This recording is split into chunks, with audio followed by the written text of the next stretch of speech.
Park's out of shape. He's going to break up the top line. Is Peterson going to be able to find his way up top? Winner is Frank Zinjan of heat race number 1. Garza ahead. Clear to make the move. Big jump to the top. Oh, big block there. 3 wide. They're all going to rack it. Everybody crashes. Adam Garza. Lane to lane, but I just have a feeling when you're sitting back like that. There goes Buell. Oh, it's the whole field. Wow. Buell and Metten are going to keep it pointed in the right direction, but everybody else has gotten at least a piece of that. Gatlin Downey will be in the show for Saturday night. Big shot here coming from Wiedenhoft, trying to move the momentum up on the bottom. Lots of pushing the pusher there on the bottom, though. Lots of pushing the pusher, but at this point, you got to go all out. Oh, no! Oh! There goes Wiedenhoft! Wiedenhoft is going to the Daytona Charity Shootout! Wiedenhoft benefits from his trauma from last year. Oh, that's what's on the line here. White flag. Metten looking for the win. Opportunities fading behind. Yeah, just like that, Peterson's gotten shuffled from well to the outside looking in. He's going to block again, Joshua Metten. Making moves like 2014 Brad Keselowski out here. And Dale Jr. too. Oh. Might need to make a move back to the bottom. Outside. Pugh underneath with help from Zingen. There they go. Oh! The race is on at the line. My goodness, it's going to be a photo finish. Mitchell! Oh! It's Pugh! You got him. Pugh gets it. 4/1000. One of the closest finishes we've ever had on the channel. Logan Pugh is in the show. A blind knight that uses echolocation, viewing the dark, treacherous world through sound. Trapped in a dungeon, endangered by combatants, where hazards lurk around every corner. Make sound to have vision, or don't and be stealthy. Avoid impaling threats throughout the dungeon to escape. Engage with other prisoners. Knight open here now. Could you find the key and unlock myself? Free them to fight back with more allies. Let's take this guy. The Dungeon Labyrinth has many paths and even more traps. Struggle through the darkness to find your freedom.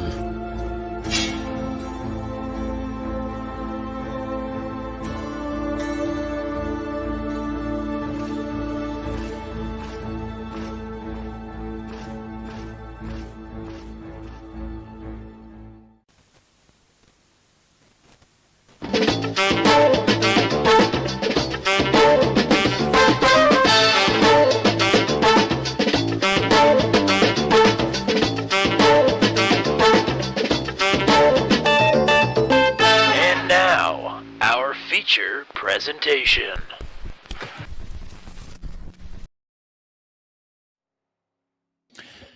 It is finally upon us. It is finally just about that time to get the 5th annual Daytona Charity Shootout underway, and it's right here on 200.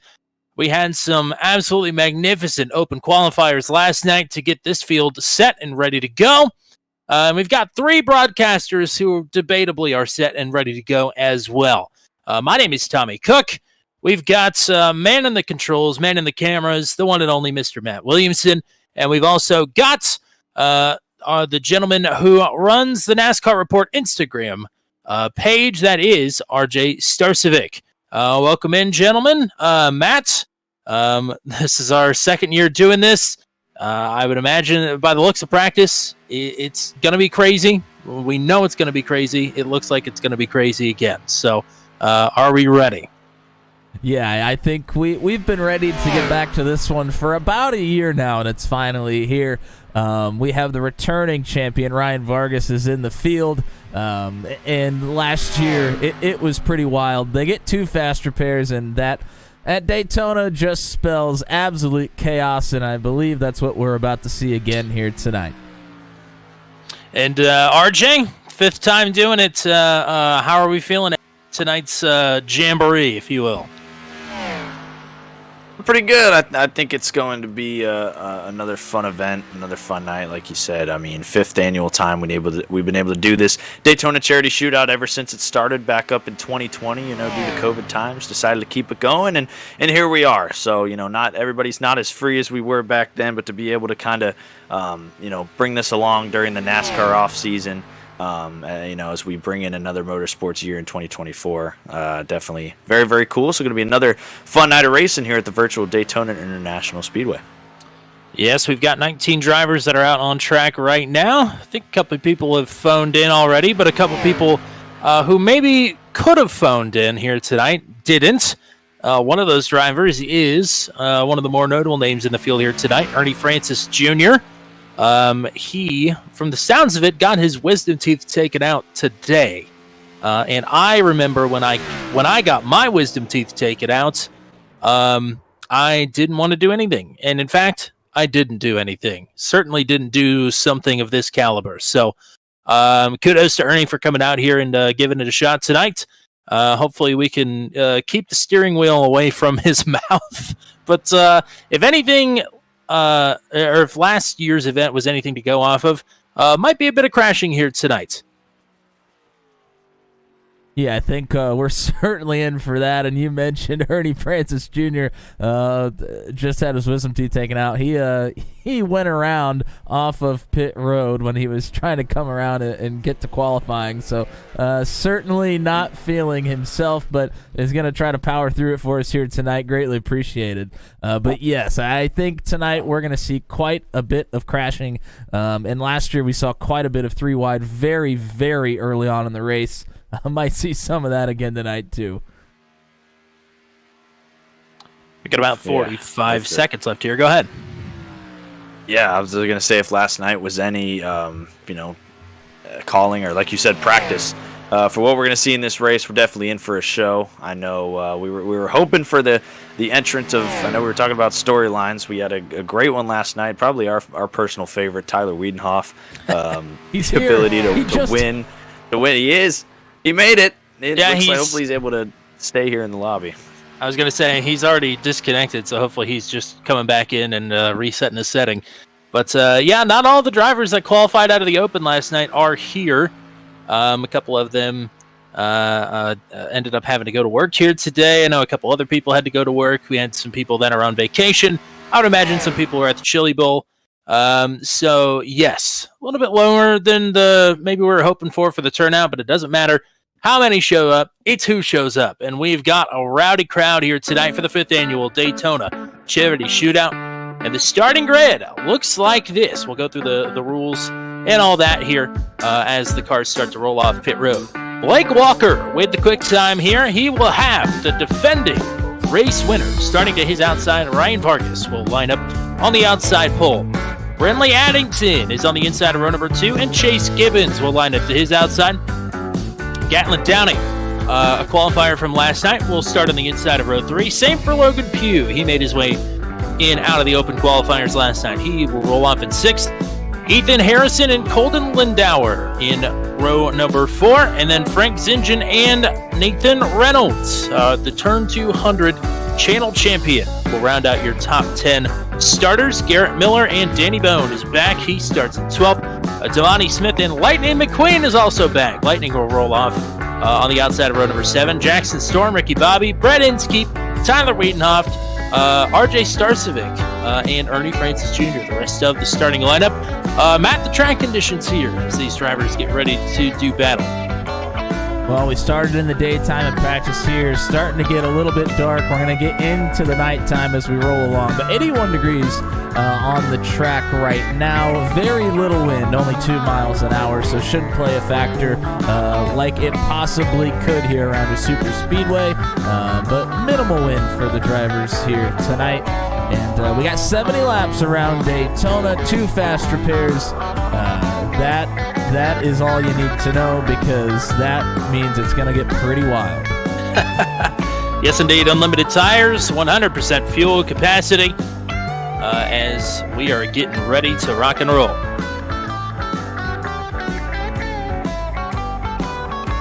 Thank everybody for joining us here tonight. Get Rainey in the chat.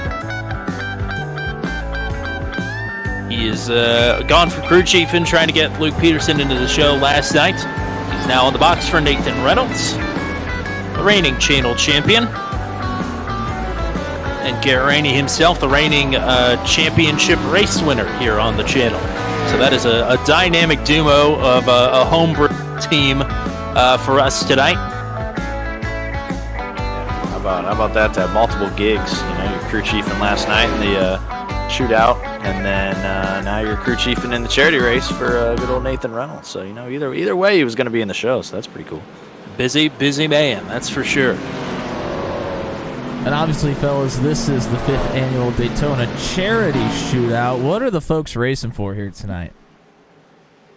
Yeah, so they're basically the winner of this race is going to get to pick where all the proceeds raised from this event go to. So a lot of people either have posted about who they're racing for, or they have it on their race cars. So you'll see some paint schemes throughout the night that have some decals with the cause that they are racing for on their race car, getting them some time on the broadcast. So over the years, you've had 4 different winners, 4 different causes donated to 4 different charities. So been a lot of fun to see what this event certainly has become.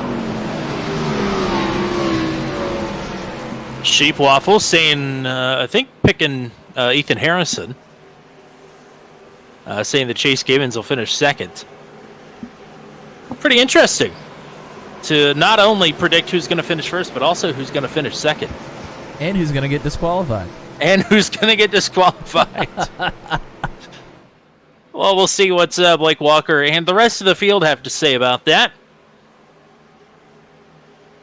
The pace car is off, and for the 5th time, the Daytona Charity Shootout is green.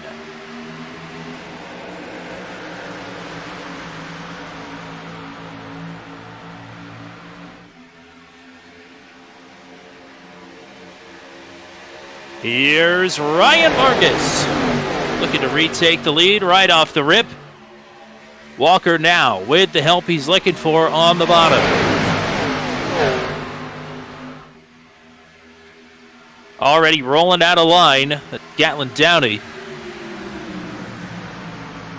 So Downey moving to the back of the pack. Top 2 clear, that's Vargas and Gibbons. They move to the bottom.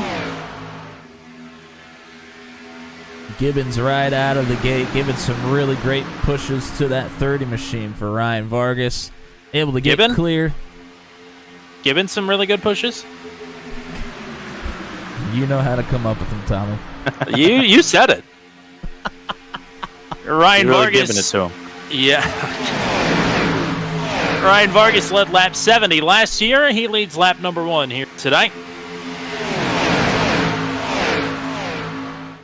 If I really did make that joke, it wasn't on purpose, but it works, I suppose. I was going to give you the credit. And here's Gibbon moving out of line, moving up top.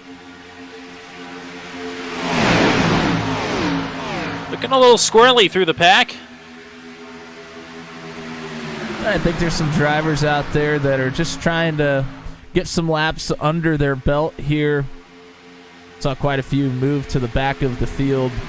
Was hoping to hang on for the first half of this race and then maybe start getting at it a little bit later on. But I remember last year in the Daytona Charity Shootout, the top 2 basically controlled those 2 lanes. It was Vargas and I believe Raja Karu that controlled the top and the bottom line, didn't let anybody get through. And it seems like Gibbons and Vargas might do the same here. Well, Danny Bone was just giving a big shot to Ethan Harrison. They both got loose and went separate directions. And Chase Gibbon controlling the field here, swapping lines. And now here's Vargas with a bit of a run. He'll look to the outside. Remember, it was Lightning McQueen who almost won this race last year. He was very close. Made a big move with like 2 to 3 to go. So I'd watch for him coming through the field here and make something happen. Ka-chow. Right now back in 13th. Yeah, and you know Guido's put the good stuff on that car there for Lightning. He's ready to rock. There's no inspection process that can break them down, so they're set. I mean, Lucius has hooked up Ricky Bobby with a pretty good car here tonight as well, I would imagine. Yeah, he's got competition. We know that the star power in this field is definitely screaming out right now. We know Jackson Storm was racing in the qualifiers last night, did not have a great night, but won the Mickey Mouse fan vote. So here he is, right in the middle of the pack, trying to make kind of redeem himself, I would say. Vargas playing a little leapfrog here with Gibbons, pulls out to the top and then gets cleared down to the bottom again. He will control the field now.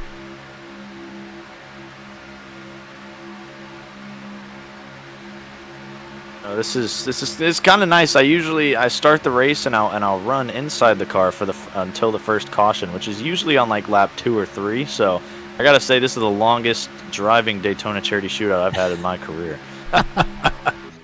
We're almost at lap 6.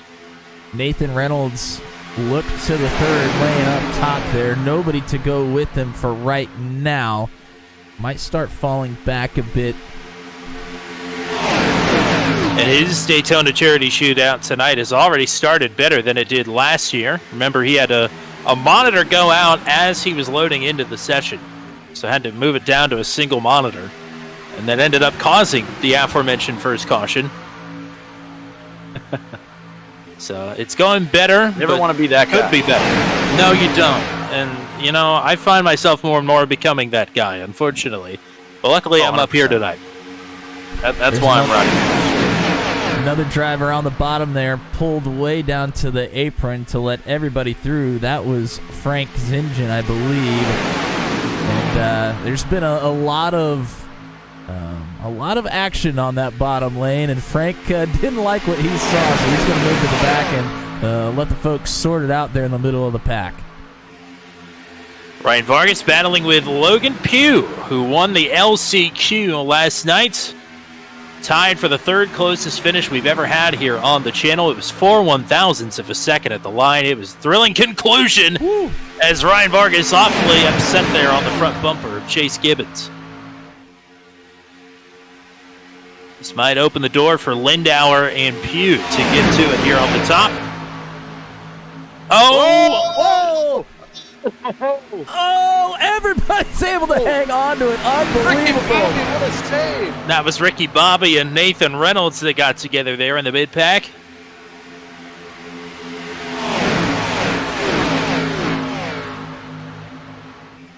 Up towards the front, I think Ethan Harrison had looked to the top lane 3 wide. Didn't have anybody to go with, so he's going to fall back in line here. And the report from Chase Gibbon, I believe it was, is that he is getting hot behind Ryan Vargas here. The call from Logan Pugh is that he's going to move to the bottom, and he does. No wasted motion. Now we're going to go 3 wide up to the front. That was Danny Bone that went 3 wide. A little bit of contact there with Harrison, maybe. Bone had a Kevin LePage moment in practice. And there's big contact, big problems. McQueen is up and over. Harrison turned by Bone, and the first caution is out. That is at least half of the field, maybe more. Reynolds hard into the wall as well. You see RJ starts making the 29. He's gone for a ride to the infield. Brett Inskeep with some pretty big damage there as well. Gatlin Downey involved. Lots of drivers involved in that one.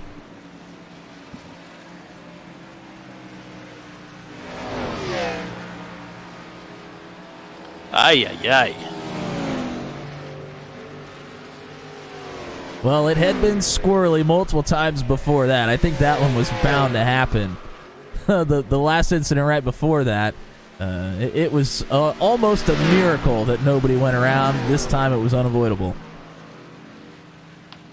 From a miracle to a nightmare. Real fast.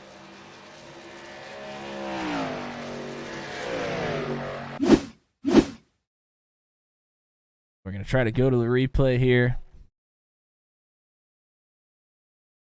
Figure out exactly what happens. I know that the 77 of Ethan Harrison, he got turned into the outside wall, but not exactly sure how it happened.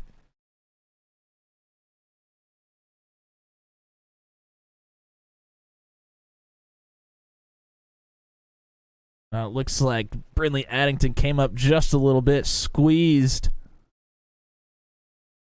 the 77 up into Danny Bone. Lightning McQueen went up and over there. Oh, yeah.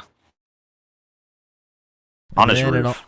Yeah, the rest of it behind him. Everybody just not able to get around those folks. I mean, that was a track blocker right there. And McQueen went for a bit of a barrel roll. You see a bunch of drivers. Reynolds down into the grass, sliding to try to avoid. RJ, you tried the same maneuver. You ended up going around as well.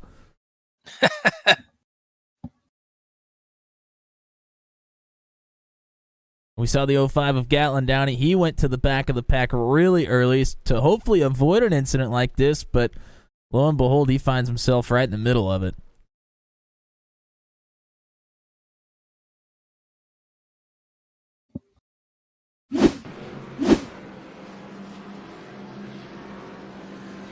Lindauer, Miller, Zingen, Downey, Inskeep, and Reynolds all down pit road to presumably take fast repairs.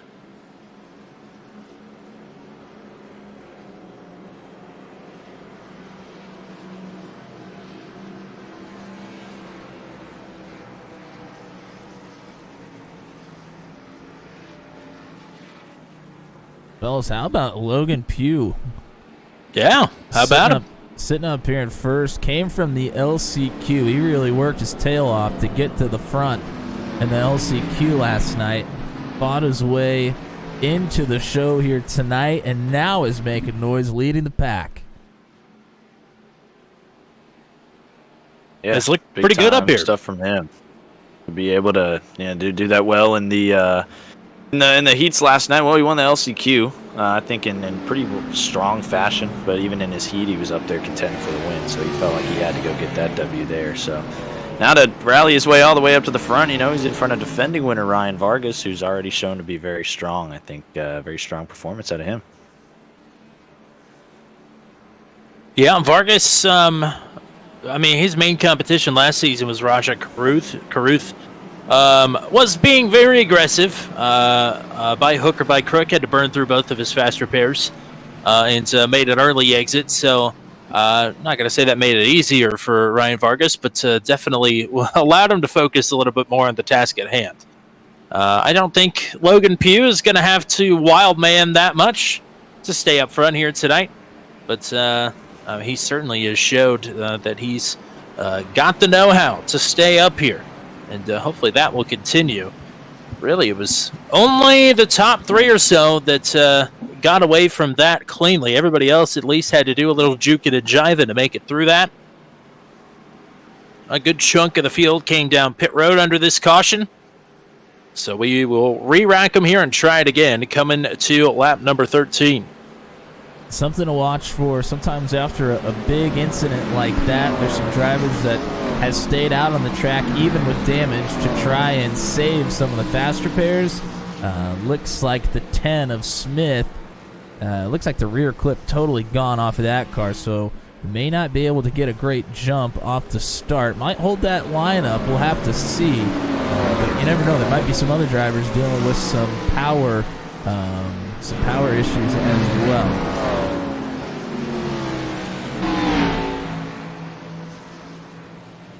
So I'm going back out for a second run. Yo, love it. All right. Yeah. I just enjoyed how the car felt on that run. Not too shabby. I'm gonna go give it another run. We got anybody running the car inside cameras here tonight, Matt? Tommy, you read my mind. I already put it up on the screen. Nathan Reynolds. Well, how about it? He's running a car inside cam for us. Of course, Nathan, he is the owner of the Car Inside YouTube channel. Has some great content out there for how to qualify for the C Fixed series here on iRacing, some other tutorials and tips and tricks there as well. If you're looking for a little tune-up on your driving or some tips for qualifying, check out Car Inside. There is a link in the description, but take your tips after the race here. There is a chance, and I'd say a pretty good one at that Nathan Reynolds can walk away with the dub here tonight, which is really what he has wanted the last couple of years. Good opportunity tonight. Already 3 wide here. Uh-oh. Oh, no, there's contact. Oh, boy. Wiedenhoff, he goes for a ride. And not too sure that wasn't our Ricky Bobby fella that caused that one. I think he tried to shake a little too hard there. No bake was able to happen. No bake whatsoever.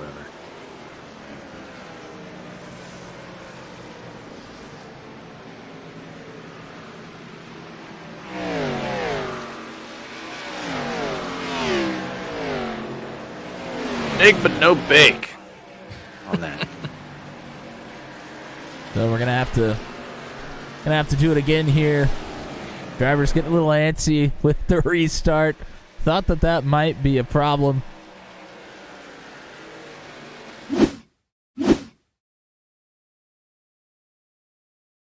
Go back it up. Take a look at this restart here.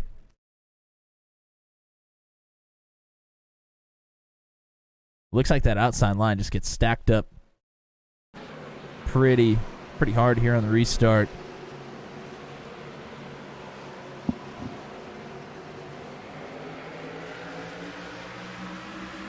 Ricky Bobby takes a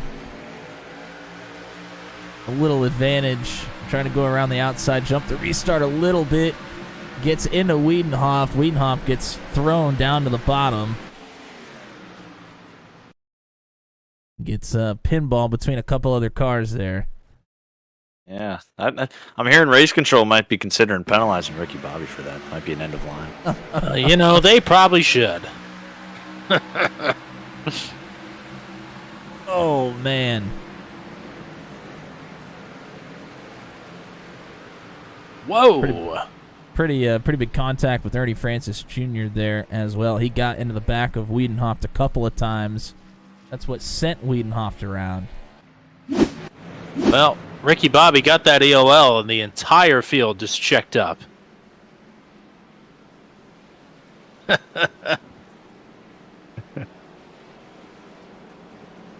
Well, pretty good group watching us here. Thanks for hanging out with us today. Drop what your real fuel temperature is in the chat, preferably in Fahrenheit.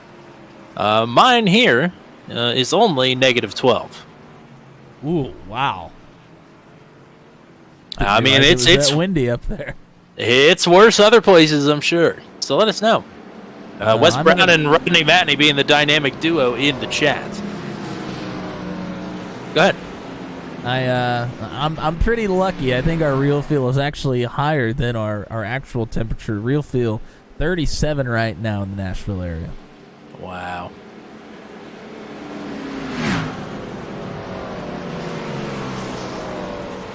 Real fuel of 18 for Gatlin. Gatlin had to pull the old phone out on pit road, check the weather for us. 37. I thought everybody was having real cold weather today, but apparently not. Well, ours doesn't really start until tomorrow and Monday. I think the high for us on Monday or Tuesday is only 19, which is pretty darn cold for us down here. Unfortunately, we've had another issue under caution here. I think Tyler Wiedenhoff and Ricky Bobby got back together. They just can't stay away from each other. Apparently not. 6 in Texas, according to our friend Andy Poliski. Holy cow. Well, that is something. All right. Feels like it's been a minute here. Caution's been shortened. Let's see if we can log a couple of laps. Pace car is off.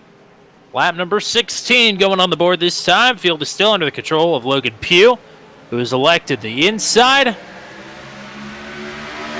Ryan Vargas on the outside. Immediately Chase Gibbon giving a shot to the race leader, Pugh. And you can bump draft in the Xfinity car here. Contrary to what the broadcast will have you believe, there's no rule against bump drafting here tonight.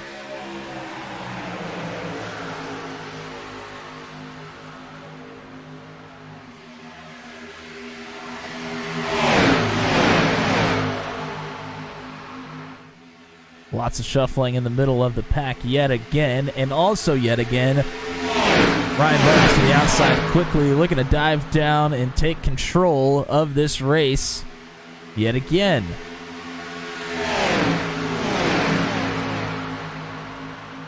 Vargas is free to roam, and he'll take it. Walker does not come with him, and here up at the front of the field for the first time tonight, that is Ernie Francis Jr. Francis helping Walker. Walker will drop. Francis now leads the top with help from Gibbons.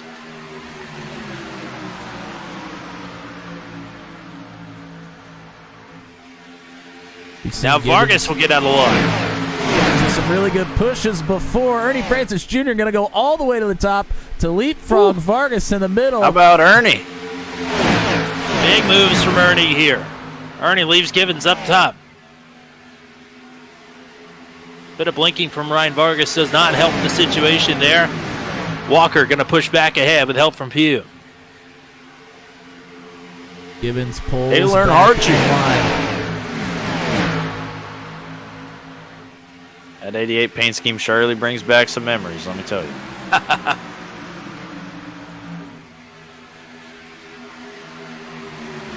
Ernie Francis Jr., fresh off of a surgery, is here. Don't look now. Here's Chase Gibbons with help from Brett Inskeep, who qualified in last year's race. Oh boy! Bradley Addington off the apron, almost straight up into Vargas. Oh, Netcode sets this one off. Addington turned.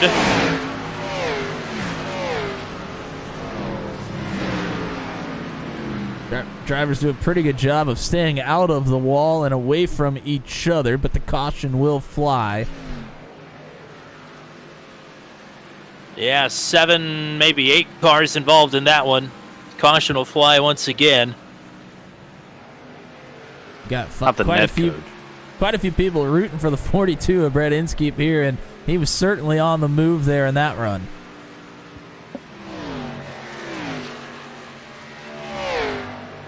-21 in Clinton, Iowa. That's more the numbers I was looking for, and I'm very sorry.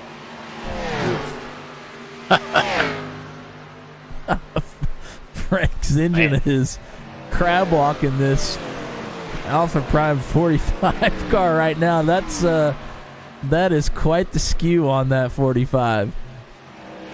Oh.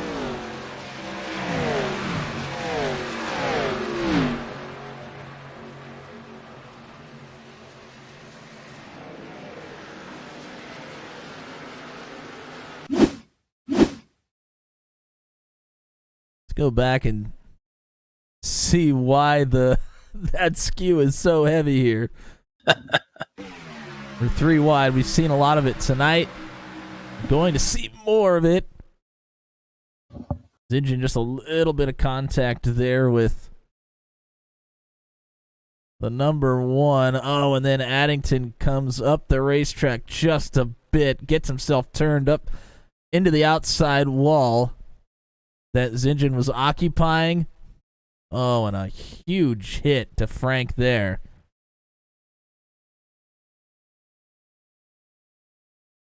That one was from the 82 of Colton Lindauer. The one pretty big hit there. Everybody else here, a few through the grass, but do a good job of keeping themselves from really getting any damage. That's Ethan Harrison, the 77. He took a long ride through the grass, but comes out on the other side safely.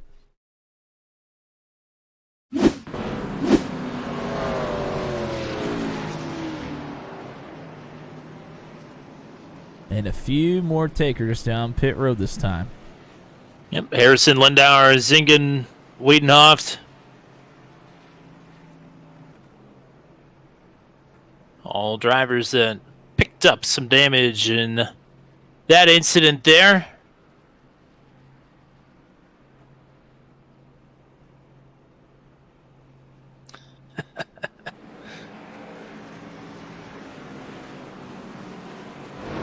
And caution is shortened, so we'll be coming back to green this time. Blake Walker leading. Go ahead. Well, he had a pretty decent long run to, actually, I guess I should say maybe a medium-sized run to start this race, and we've had a few cautions to follow. Still almost 50 laps left in this one. Oh, we're taking the bus stop. I was hoping he was taking the bus stop, and that is he didn't have a hardware disconnection. So we've been seeing that more and more frequently for whatever reason. That's a bold move to bring that up. Well, everybody knock on some wood. Hopefully the entire outside line doesn't have steering wheel disconnects here coming to green.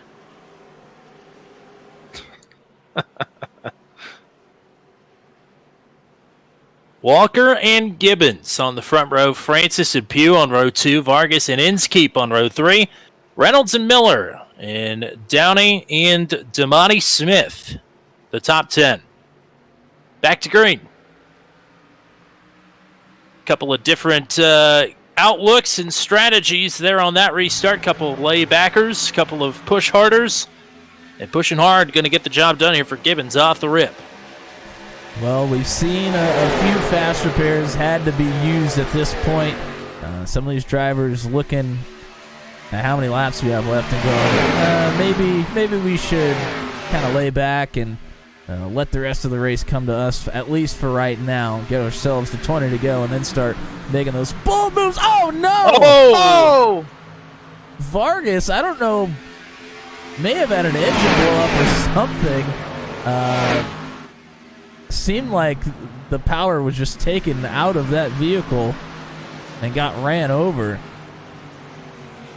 That was one of the weirdest things I've ever seen. You got to pull up this replay right now. That's so weird. Yeah, that was a strange one for sure. We'll have to go in the cockpit and see if anything happened there. I've never seen that before, ever. And unfortunately, it was Nathan Reynolds who was behind him. Got pretty hard into the back of Vargas here. You see, wow, that was so weird. He jumped up in the air as well. He's trying to push Ernie Francis Jr. And the car jumps up in the air. He completely loses power. And then Reynolds, obviously nothing you can do there, not expecting that. Gets right into the back of him. We're going to back it up and then go to the cockpit, see if we can figure out what happens here. I mean, it's almost like, for anybody that's played Rocket League, it was like a ball pinch. I think the sim thought that Ryan was underneath Ernie Francis Jr., and it shot him backwards. Like it pinched him out of Ernie's undercarriage. That I've just never seen that before. Yeah, I've never seen it either, but you're right. You're going to see the hood. You're going to see the hood fly off this car too. Yeah.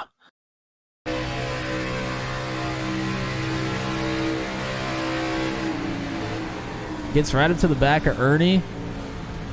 the hood flies off, and the car doesn't blow up. The engine doesn't seem to really have any issues until obviously he gets hit.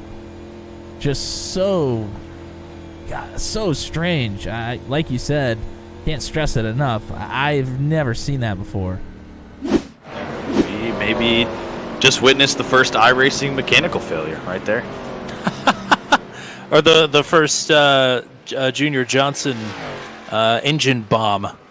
But they forgot to wait till after the race. We'll have to check to see if Kyle Larson's team is on the crew for Ryan Vargas. Maybe didn't take the plate out after shipping. I forgot about that. That's funny. And a couple people have been complaining about temperature problems. Maybe that's what happens if you tape the whole thing up solid. The whole thing just explodes. And shoots you 10 feet backwards. I could see it if we'd run 25 laps, but not even halfway through that lap. That seems very unlikely. That was... And Ryan's had a couple of blinks here tonight, so maybe it was net code in one of the weirdest ways we've ever seen. But I don't know what to make of that. I think it'll be on the top of our not top 10 if I had to imagine. 100%. But another quick yellow, and we're going to come back to green here, picking lap 25 as that end of the race is gonna come sooner and sooner. Gibbons elects the outside this time. Not a great restart up top. But Gibbons going to drop down to the bottom, and Ernie Francis Jr. all of a sudden, without help, has a hole to get into here, though, and we'll take it. Yeah, things getting very spread out here throughout the field.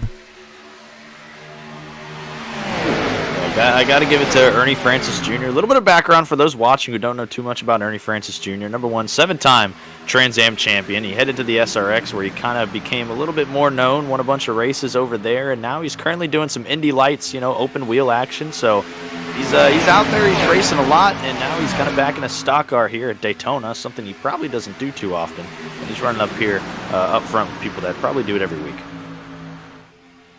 Bob Inskeep in the chat. I wonder who he's rooting for. And oh, by the way, Brett Inskeep right now battling for third. Brett Inskeep is flying right now on that outside. Yeah, he'll be battling for first here in just a few moments. Brett messaged us yesterday, said hello. Do you remember me? Said I'm still in the league. Can I race tomorrow? Like, yep. Come on in. He's got the same paint scheme from last year as well. He hasn't changed it. He is ready to try and get that W. When it works, why change it? It's not broke. Good. Get some good pushes from Miller. Oh! Whoa! Bit wiggly there. That outside line, they were really formed up pretty good there for a moment, but dissipated themselves for just a second, have now gotten back to it. Gibbons and Walker on the bottom. Inskeep and Miller work at the top. Here's Ryan Vargas looking for the third line up top, but no help. At least not yet. Vargas doesn't want to sit and wait, wants to put on a show and show us that he deserves to be that reigning champion from last season. Or last year, I suppose. And I imagine he only has one fast repair remaining, given he probably used one when his car just exploded on the back. That was Harrison down into Addington. Single car incident. And the caution will fly. Space was a bit tight there. As Vargas was working the top side, came down a little bit into Harrison. Shades of Miguel Paludo on that crash. And the caution came out with Brett Inskeep with a nose ahead. So he'll be in control of the restart. after we take a look at what happened here.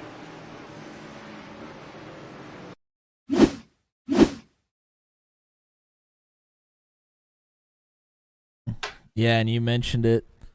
77 of Harrison. He's in the middle here. Addington underneath. Vargas on top.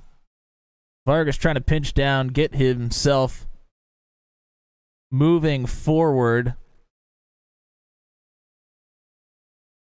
And make some contact with Harrison there. Addington up the track just a little bit. Harrison down into the 94 of Addington. Sends him down. Addington really hard on the brakes. And doesn't look like he's able to keep off the wall. Goes nose first to the inside wall.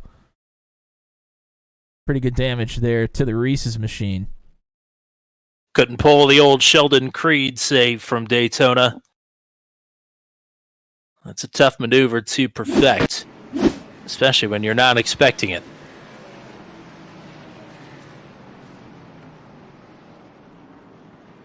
Well, Bob, unfortunately, wasn't a long green flag run, but Brett, he is up at the front of the field right now, will lead us to green when we come back.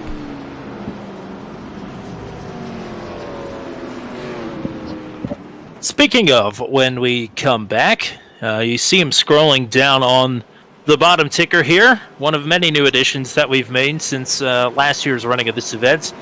But some upcoming streams for us here on Turn 200. We'll be back in action tomorrow at 2 o'clock p.m. Eastern with the Mission R Challenge Top Split Strength of Field. That's the only electric car in iRacing in their official Sunday Top Split broadcast. Monday, it is the Super Formulas in action with the Formula Super Series at the Indianapolis Road Course. Truck Series racing with the Venom Truck Series on Tuesday night. That is at Darlington. And at Wednesday, it is, not to be biased or anything, but it's our favorite here on Turn 200. It is the return of the Lotus 79 Chaos Series, a.k.a. the Daredevil Series. They are racing at the Kansas Oval for their season opener. That is just a barrel of monkeys. That's how much fun that is. Yeah, for those not familiar with the Lotus 79, one of the best and most fun cars to drive on iRacing. Those drivers, they really get after it on Wednesday nights, and everybody's going to be looking to get towards the front early. First race of the season for them, and the first race of the season in that series is always a crazy one. I mean, the recruitment race this week was nuts. I can't even imagine when we get to points-paying racing what these guys are going to be willing to do. And the chaos of the mile and a halves always shine through. So, unfortunately, Brad Inskeep and multiple other drivers up towards the front of the field came down to pit this time. So Brett will not be in control of this restart, as previously mentioned. Instead, it will be Chase Gibbons. And also Garrett Miller will line up to his outside.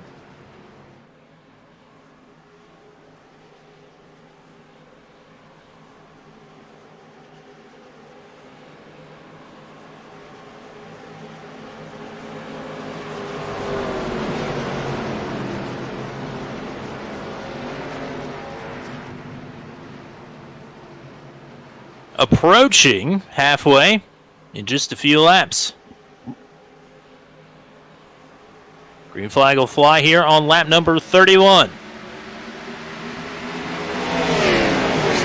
tandem here between Chase Gibbons and Blake Walker all night. They've seemed to really work together, especially on the restarts. So it's going to be definitely hard to beat, hard to get by them. But if anybody's capable of that, looking pew. Whoa! Nathan Reynolds shot out of a cannon here on the top side. He moves up all the way to fourth. He done Kyle Busch the restart. Yeah. Well, that's one way to do that. Reynolds to the front. Been a pretty rough night for Reynolds so far. Needed a shot of adrenaline that he just gave himself. Now leads that top line. Well, Reynolds a capable driver.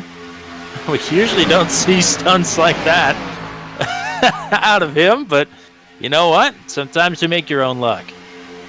Got to pull something out of the back pocket sometimes, and Nathan's been in this Daytona Charity Shootout for the only one that's been in near, I believe, in the shootout as many times as him has probably been Ryan Vargas. He's been here every year. Danny Bone, I think, has been a consistent present in this race, but Nathan Reynolds, it looks like he's talking about he doesn't want to use his last fast repair, so that's one guy that's down to one. Something you definitely got to keep track of here. How many people got fast repairs left in this race as we kind of reach halfway here?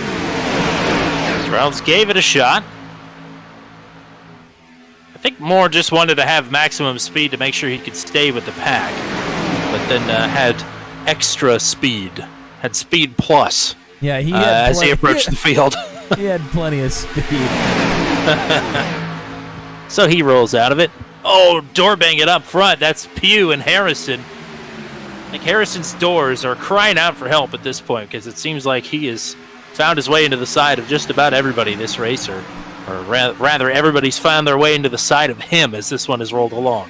Yeah, it seems like he's been in the middle of all the action, and not usually by design. Well, now he could say he's at the front of the action. Vargas has pushed him to the lead, had an opportunity to get down, but stays up top. And now Gibbons will fill the hole underneath. Looks like Vargas pushing all the way through the corners. Woo! And Francis is pushing him just as hard. Oh, there's contact there. Everybody squirrely. Vargas dips out. He goes to the outside with help from Ernie Francis. Ernie's coming with him. It's going to go to the bottom here. We're going to be 3x3. 3 wide from third on back. Oh, loose in the middle there. Oh, boy. That's Walker. And Harrison, as quickly as he was in the lead, he is now faded. Just inside of the top 10. Francis and Vargas not getting it hooked up here. Vargas now will drop down in front of Harrison, and there's another one for the door counter. Danny Bone has found his way almost into the top 5 here. Danny Bones had to rely on a couple of wave arounds to get himself back into position here, but Danny Bone working his way back up through the field. Harrison's going to gladly pull down to the bottom. Doesn't want to be stuck in the middle any longer. Bone now moving up, crowding Ernie Francis up top there. That stalls Francis out. It opens it up for Harrison to swing back underneath. All this while Chase Gibbons and Blake Walker, again, the 1-2 combo up front.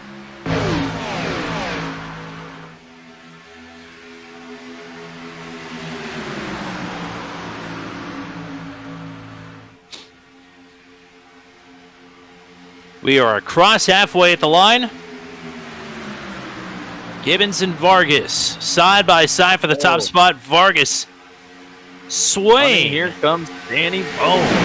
Bone is moving and shaking across the back bumper of Vargas. It gets Ryan up to the lead.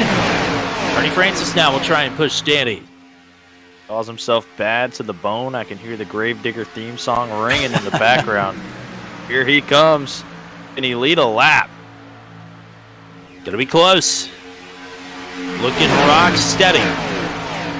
Francis trying to reel it in with help from Brett Inskeep. A bump up to Vargas. Vargas now to block. No. Vargas turned. That is gonna be most of the field.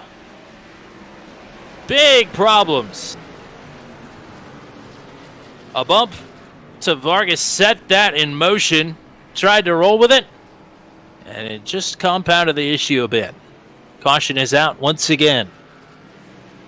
There was Ryan went high to try and block the run from Danny Bone, but Danny Bone was, as they say, standing on business, and he was not lifting. Yeah, Vargas gets a nice treat into the outside wall for his efforts.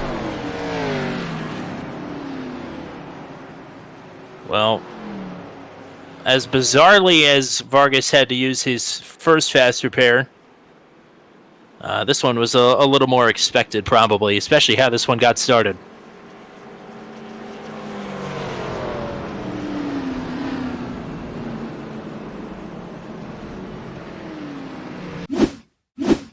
Certainly. We'll take a look back at the replay here, see if we can get a better shot.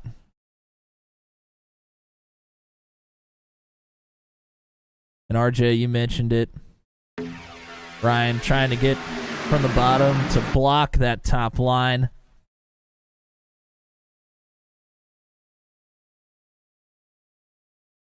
And he just gets a big push from Bone, who never lifted. Sends Vargas right up into the outside wall. Vargas bounces off of it. Down into Gibbons, and it's on from there. Everybody trying to check up. Bunch of drivers through the grass, trying to avoid. Gibbons ends up getting turned by Bone a little bit later on. Brett Inskeep actually does a great job of staying away from everybody here. See Harrison through the grass.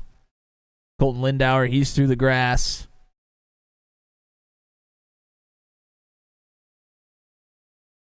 And unfortunately for Ernie, he took a pretty big shot to the rear of the car as well. The rear clip taken completely off of that one. He's been in the spin cycle just about all night here.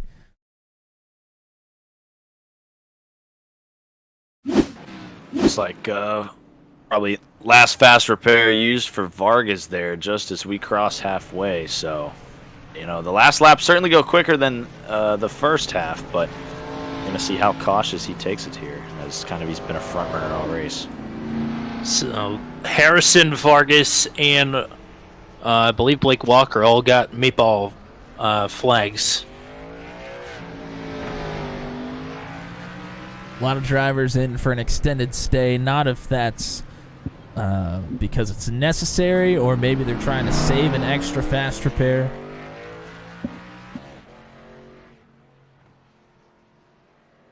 Well, we're into the back half of the race here, gentlemen.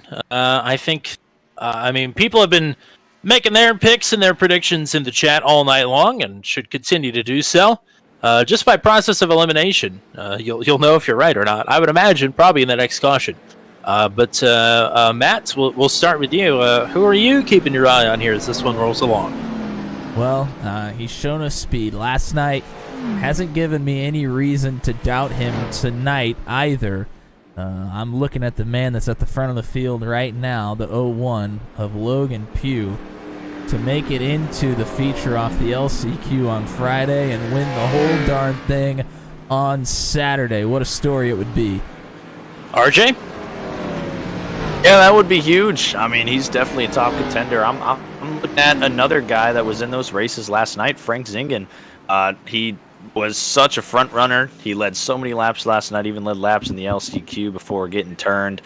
But something really to watch there. Ernie Francis Jr. He's been up front all night tonight. Let's not forget about him. And then somebody I want to spotlight, Damani Smith, who's at the highest he's been all night, I believe, up there in the 4th position up there on the outside. He's actually somebody that I hustled with years ago, kind of in the media realm, and I believe he was able to get himself a little gig with Alpha Prime Racing.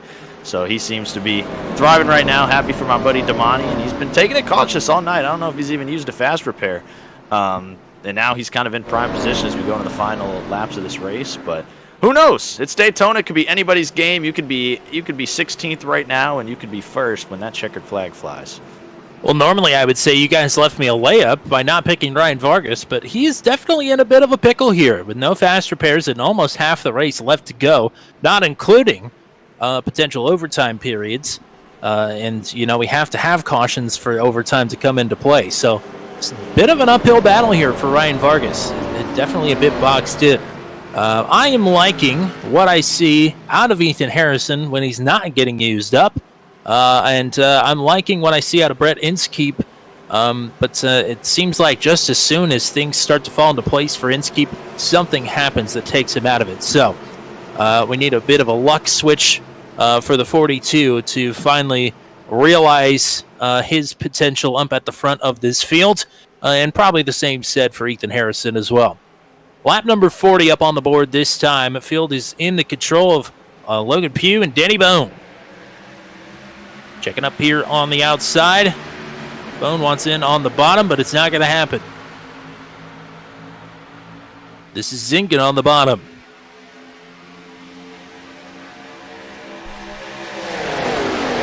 I'm sure somewhere Garrett Rainey is cursing us for not bringing up Nathan Reynolds in that last conversation, but Reynolds has kind of been in the same boat as Vargas. He's been involved in a lot of stuff, not necessarily his fault. Rewind. Yo! Whew, that was spicy. Inskeep gonna go up to the third lane here as well. Still is spicy. 3 wide still, trying to get sorted out. Pugh with help from Zingen. Up front. Thought better of it. Damani Smith, unfortunately, he got caught up there on that top side. Gonna go all the way outside of the top 10. Here is Danny Bone getting back up into the mix here with Garrett Miller.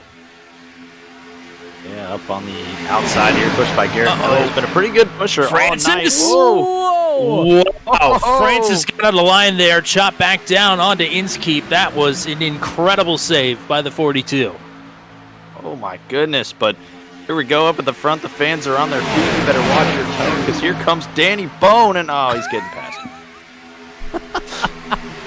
I love the conviction there.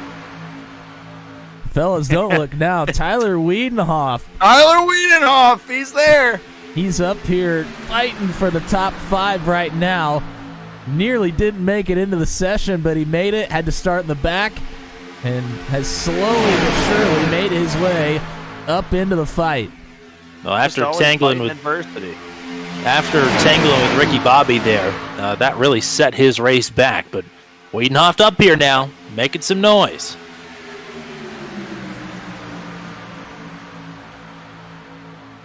Danny Bone still with a big shot here from Miller up top.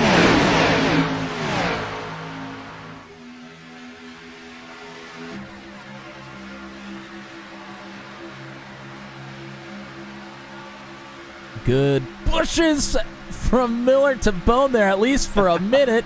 Bone might get caught in the middle. He pushes Miller up into the wall. Oh, and he gets turned. Danny Bone. And they're still crashing. There was some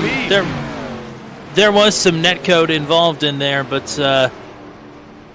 Danny Bone definitely put it in an awkward spot there. Garrett Miller as well. And quite a few drivers get some nearly irreparable damage in this one, including, I believe, Ryan Vargas, who took a pretty big shot out of that.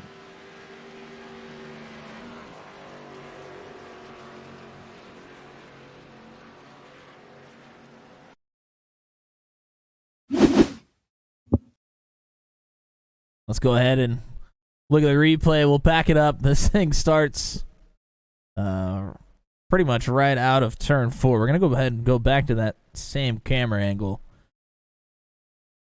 Seemed to be a good one here. We got to see this shot live as well. Bone getting pushes from Miller. Miller just swipes across the back bumper of Bone a bit. Puts Bone down in front of Pugh, but Bone doesn't want to be there. Tries to get back up to the top, but Miller's to the quarter panel already, so Bone gets put in the middle. Miller gets shoved up into the wall.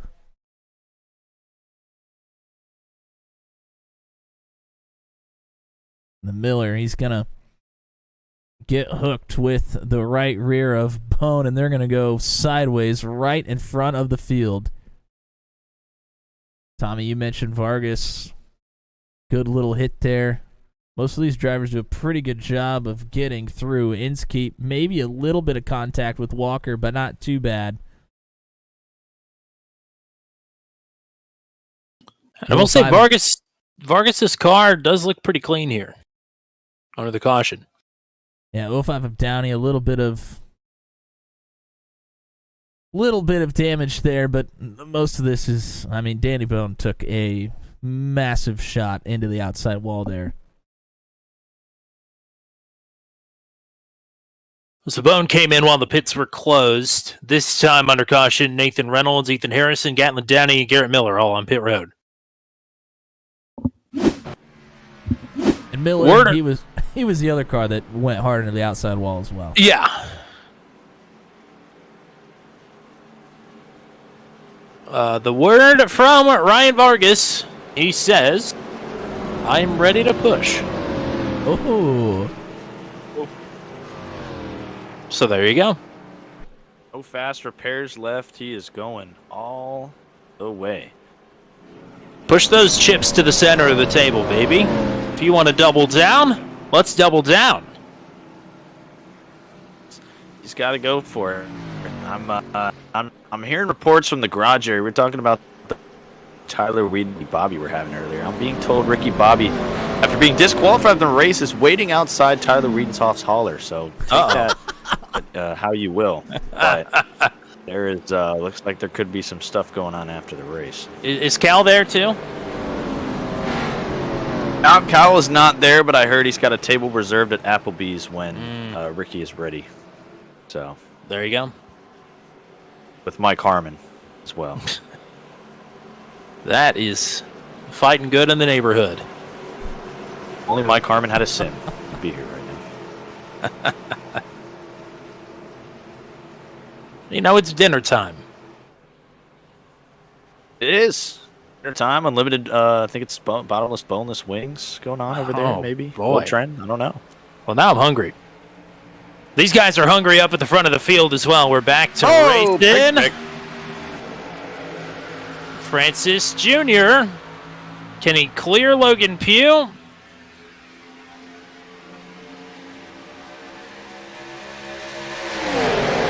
Yes, and down in front to the lead. Now it's Vargas at Inskeep. Vargas said he was ready to push and gets Ernie out to the front. Ernie drops down in front of Pugh. And now Vargas is going to have to be pushed by Brett Inskeep. I fear that Vargas might have a little bit of damage, that he may not be the best lead car for a pack out here. We'll have to see how the run develops for him, though. His rear end definitely is a bit askew, but I mean, damage-wise on the front and sides, it looks okay. Maybe we'll see. Bit of side draft in here. But it's Francis at the line. Here's the big push.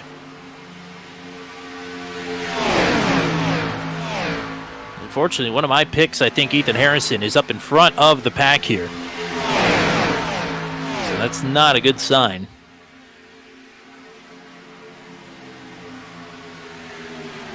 Bottom is checking up a bit. This should clear Ryan Vargas down. Inskeep trying to get clear as well.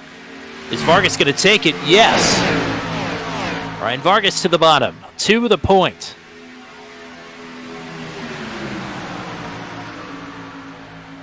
Oh, Ernie.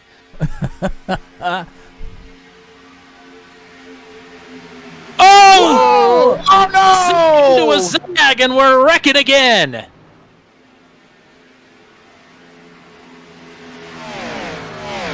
Ernie moved up a little bit. The driver to his outside moved down a little bit. And that's all it takes.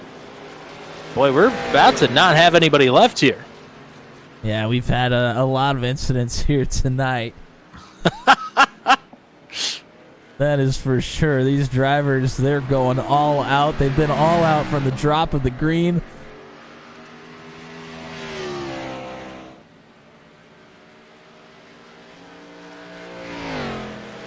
Ryan Vargas and Logan Pugh made it through this, and most everybody else did not.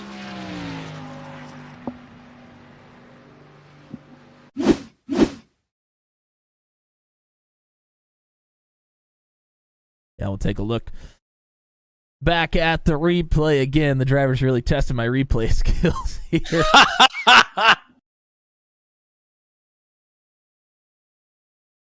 And we're going to go out to Vargas out front. Harrison, he's out wide. Does a good job of staying in that third lane, trying to let everybody else get through. Inskeep trying to use that side draft. He moves down, but Walker's going to move down even farther as Ernie's coming up just a little bit. Ernie pushes Walker to the outside wall. It turns Inskeep. And Tommy, you mentioned it. Pretty much everybody other than them is going to make contact with somebody here. But guess what? Logan Pugh, he gets through unscathed as well. And Pugh has just been in the right spots at the right time so far tonight.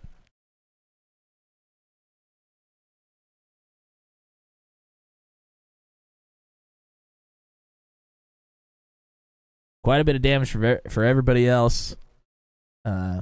Gibbons and Inskeep, a lot of damage there towards the back of the field after the dust has settled.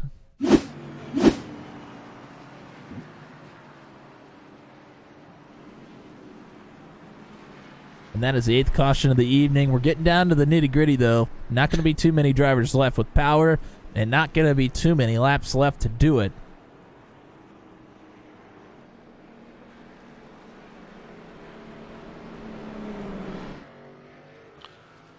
So we're not going to shorten this yellow. There's quite a few people making their way on and off pit roads to get damage fixed or to take what could possibly be their final fast repair.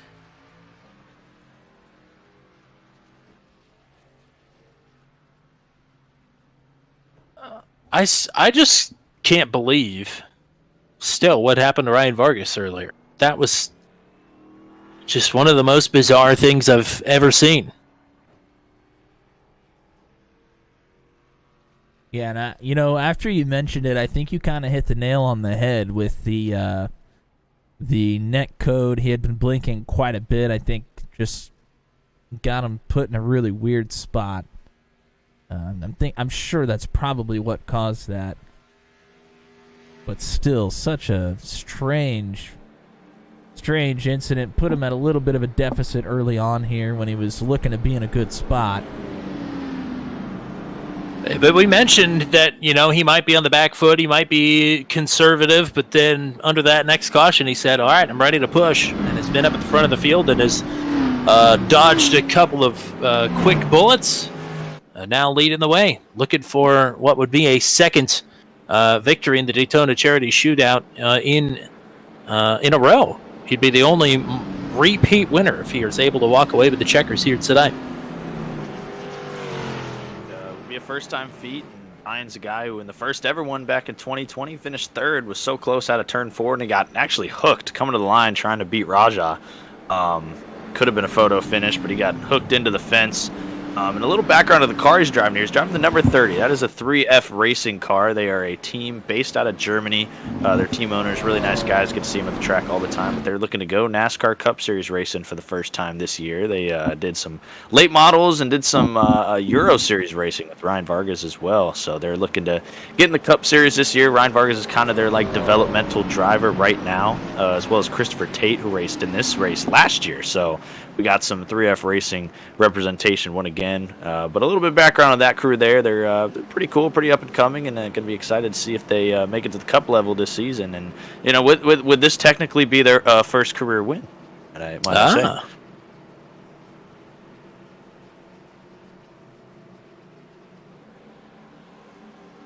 Sure, there will be partying regardless of whether or not they consider it their canon first win.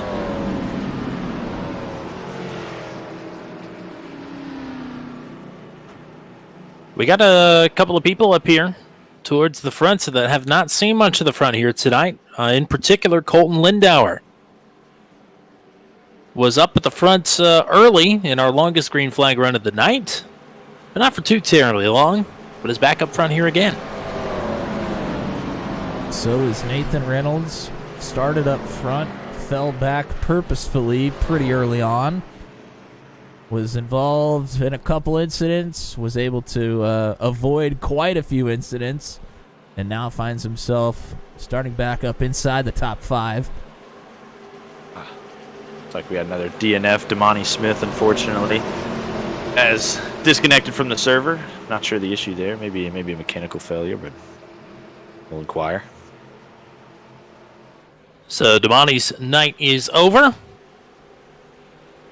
But the night is just beginning for the drivers up front here. 19 laps to go. Pugh straight to the bottom between Vargas and Lindauer. Reynolds will fall into line here as well.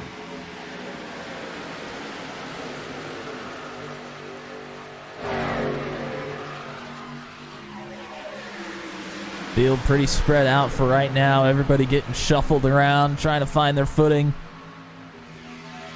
That probably won't last long. Just a guess. I don't know. Are we feeling the squeeze of the lack of fast repairs at this point? I mean, I think you're feeling the squeeze for sure, but there's also less than 20 laps left, so you can't think about it too hard.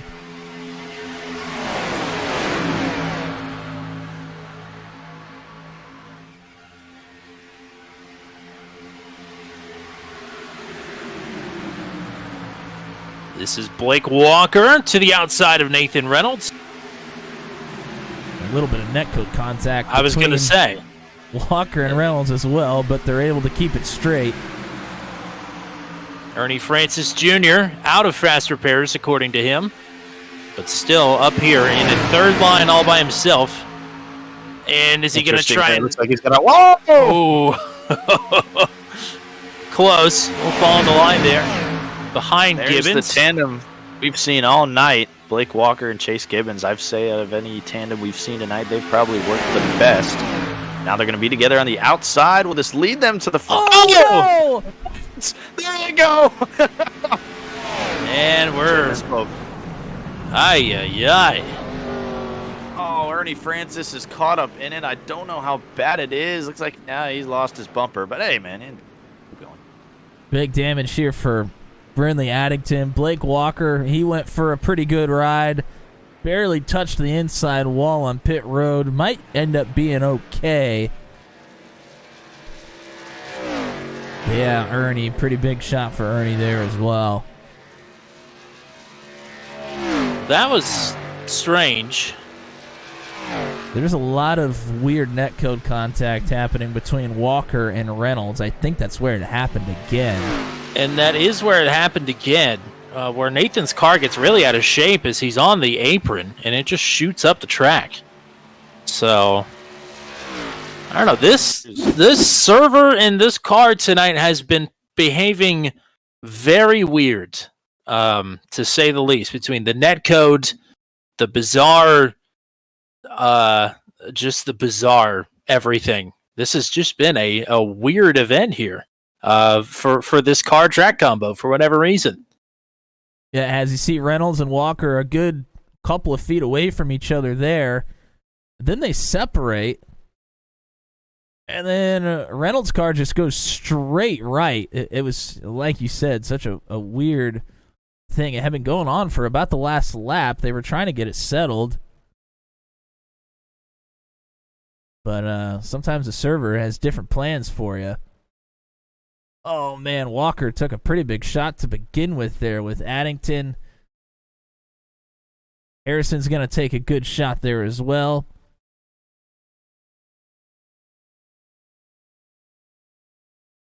Tyler Wiedenhoff does a good job of getting woed up. He doesn't really have any damage, but Colt Lindauer, he took a hard hit into the outside wall. Not sure if he has any fast repairs left. We're going to find out. But a lot of drivers down pit road. Most of these for damage, I'm sure, but maybe somebody needs to top off for fuel as well.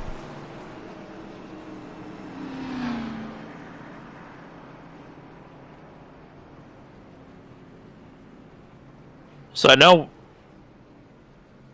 know we've got Nathan Reynolds on the car inside. Cam, we got anybody else rocking the car inside tonight, or just the boss man? Nope, just the boss man. We put it out there for a few of the drivers if they wanted to participate. Didn't get any responses. Maybe a little bit late notice for some of them, but we do have Nathan Reynolds.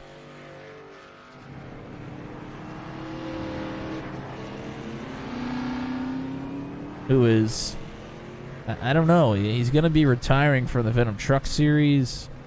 Probably taking quite a bit of time away from the sim in general, possibly coming up. Not exactly sure what his future will be here on iRacing and on this channel, Turn 200, but hoping to capitalize here.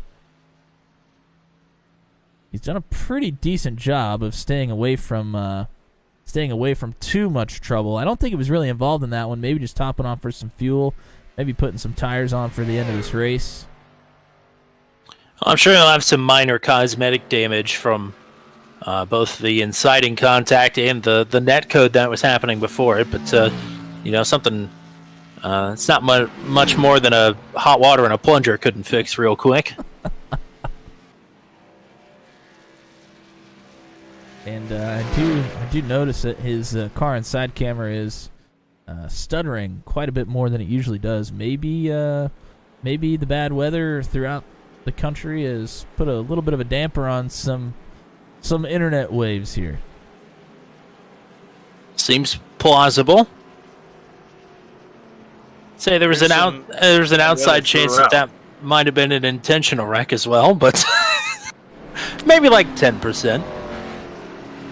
That seems less likely, though.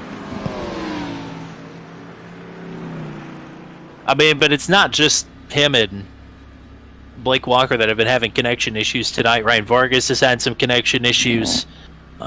Seen blinks throughout the field, so it seems to be a everybody-wide problem here, a race-wide problem. Like we got about just 12 cars remaining in the lead pack, at least still in the lead lap, I should say. I believe Colton Lindauer's night is probably cooked. He is on pit road. He's still come get his laps back. I'm not sure where he is on fast repairs. His car looks pretty good, but we'll see how many contenders we have here at the end as we're getting close to 10 to go. I believe the top 5 did not come down to pit this last time. It's Vargas, Pugh, Inskeep, Zingen, and it was Chase Gibbons, and it is Chase Gibbons. He's just lagging behind here a little bit. Ethan Harrison, I'm not sure if he is taking his final fast repair or not, but he was well off the pace not that long ago, to the point where he actually got lapped under green. So hopefully he is tanking his fast repair and is good to go up at the front of this field. 100%. We got a big restart here. I know one of these shootouts we had a long I think it was last year. We had a pretty decent green flag run to the end, I believe. Yes, we did. Somewhere 10 to 15 laps. So could this be the final restart here? From what we've seen tonight, I don't know. But as the cars kind of decimate a little bit, you never know. Arnie Francis Jr. had 2 minutes of repairs to do. It looks like he's done most of them, but I would imagine he's probably going to be a bit off the pace here as we get back underway. Lap 58 of 70 on the board this time. 13 to go. Good jump here for Vargas. A good jump here. Maybe not always what you're looking for. The help is not forming up behind. It's Inskeep and Pugh side by side. Zingen as well. Inskeep might have the opportunity to jump up to the top of that door. Closes very quickly. And the top side steamrolling here. Logan Pugh on the outside. Got some tandem drafting going on here. And that's Frank Zingen who's helping him. They're both going to drop down to the bottom. Zingen with an inch to spare. Oh! Vargas jumps up Vargas top. at the top. He's going to have momentum here. Inskeep got boxed out. That has left Pugh out. A sitting duck. Ryan Vargas back to the front. Bit of unconvention there.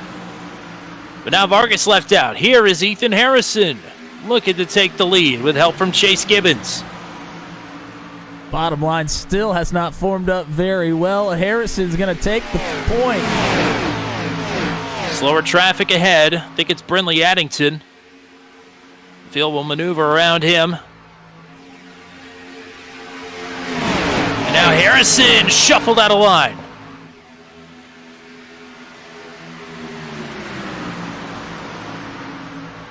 Chase Gibbons putting on the moves with the help of Brett Inskeep, and that 42 Reynolds drops way down to the bottom behind Pugh.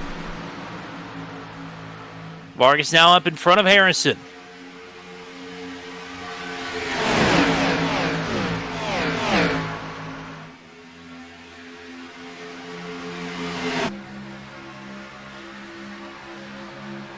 The carousel in motion up at the front of the field. Drivers pulling out of line, getting big runs, dropping back into line. Oh, we're getting a bit offset there on the bottom. It's going to help Vargas' case up top. Oh, a couple of the drivers on the bottom getting down on the apron. Never want to see that here at Daytona.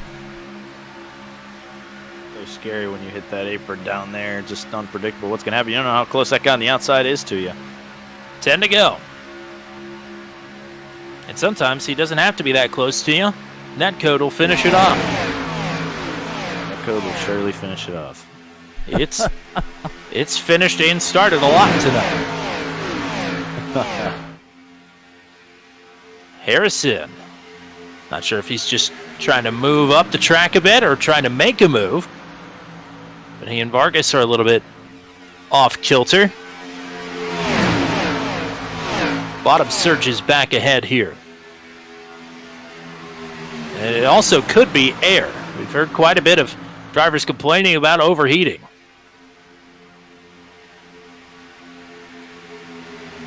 Whatever the case, it's allowed Chase Gibbons to pull back ahead. Vargas and Inskeep, door to door. Boy. Harrison right back to the bumper of Vargas.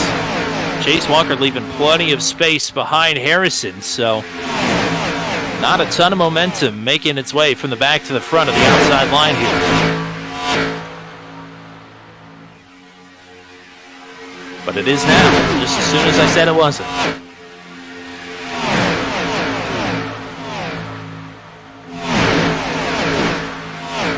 Oh, netcode again! Oh, there we go! No! Harrison, Gibbons, Vargas, Inskeep, Walker, Lindauer. My, oh my. It looked to me, Matt will get a better look at it here in a second, but that looked like a foot between those cars.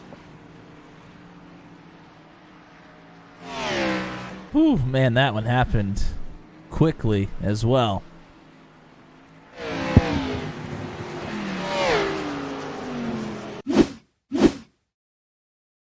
Question is, who is still left? Unfortunately, that might have finished off Ryan Vargas. Well, let's go back and take a look. We got this great camera angle here.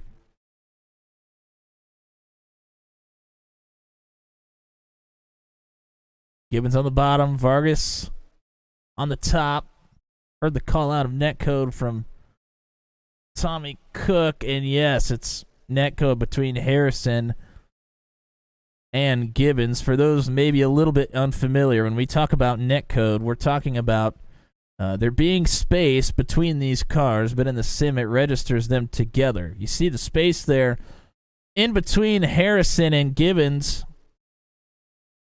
but the simulation thinks that they've made contact. I mean, that was 2 feet. Yeah, from the driver's point of view, it doesn't seem like you're together. You definitely seem like you're apart, because really you are. But unfortunately, simulation is just not quite 100% accurate. And every once in a while, you get something like that happens. Unfortunately, it's happened a lot here tonight. But a lot of big hard hits there. Especially for Gibbons, Vargas, and Harrison. Yeah, Gibbons coming to the pit right now, but he said more than likely his race is over. Yeah, Ryan Vargas says, I'm going to be here for a minute. Not in the literal sense, more in the shrug your shoulders kind of way. Unfortunately, Colton Lindauer, big hit for him as well. I think he's going to be multiple laps down after this. But this could come all the way back around to where if we have another one of these, it could be what we saw in the 2020 Daytona Clash. where everybody had crashed at one point and Eric Jones's junkyard car won the race. Getting those vibes. Yeah. It's not off the table, I would say.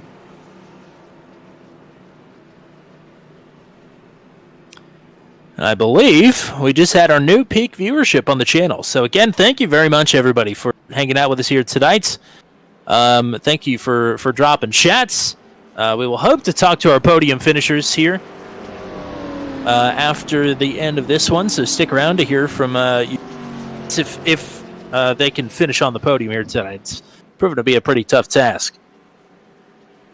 Man, yeah, that's a big announcement there. That's awesome. Peak viewership on the channel. Love that for you guys. If that is true, we got a fun finish coming here. I like the comparison to 2020 Clash. I think that's what we're about to see here. We got a lot of damaged cars. It's a small pack, and you know what I feel like I learned in super speedway racing. Sometimes the racing can be real fun and dicey towards the end when you got a small amount of cars in a lead pack compared to if you got like 20 or 30. So we got a lot of good contenders up here. Brett Inskeep looking to for redemption from last year. Logan Pugh came from the qualifiers yesterday. Nathan Reynolds looking to finally pull off that miracle and get the victory here. He's sitting third. One of the highest he's been all night since he Kyle Busch that restart earlier like a champ. So we've had a few questions in the chat. Also, Stickers McQueen hanging out with us. Always good to see Stickers in the chat. Somebody asked what Ryan's plans are for 2024. We don't know, but I do know that they announced that he's going to be on some NASCAR Coca-Cola iRacing Series broadcast this season. So that's pretty exciting for him to be a part of that. You'll want to tune in to that whenever you get a chance. Also, Twisted Gaming asked if Logan Pugh's the only one not to use a fast repair. I don't know if he hasn't used one, but he certainly still has one left. May have used one really early on. But if things go sideways here at the end, still has one in the bag, we believe, which could be critical here towards the end.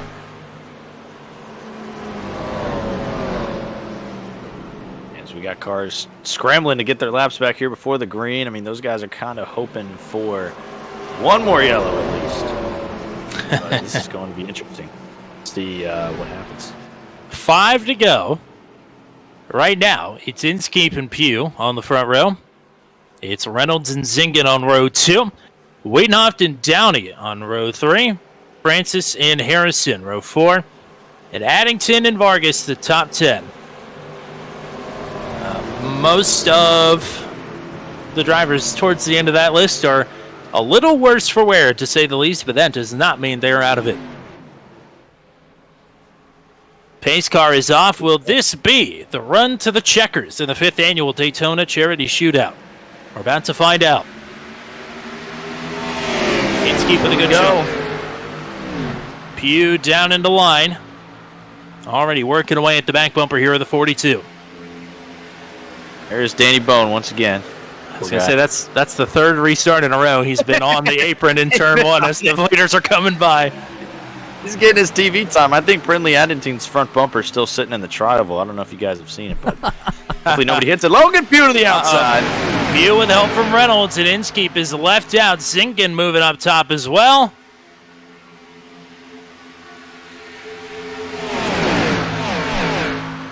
That train it's on now. Ernie Francis is back, and Vargas. Look at this. Wow.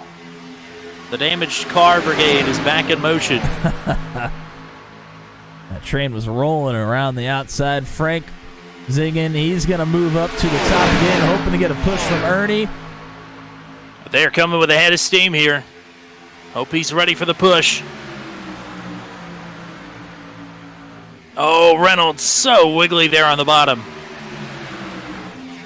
Zingen keeping it tight to the door.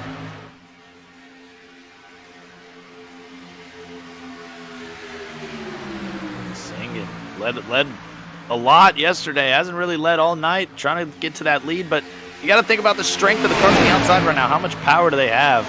You know, after all the crashes we've seen tonight, you want a strong pusher behind you. Is that the 98 of Ernie Francis? We're about to find out.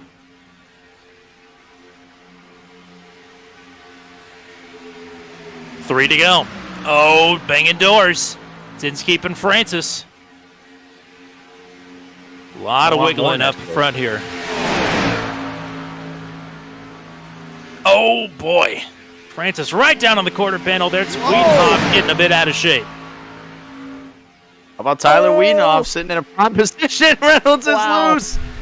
Reynolds has really been struggling with the handling of this car, but he's been able to stick through it. It'll be a miracle if we could make it to the white flag. It'll be 2 to go at the line this time.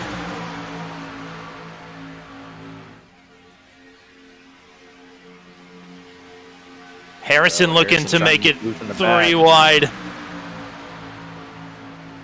Vargas up to throw an attempted block at least. Not helping Zinkin's case. Frank is so close to being able to pull up side by side to his fellow transferee, Logan Pugh.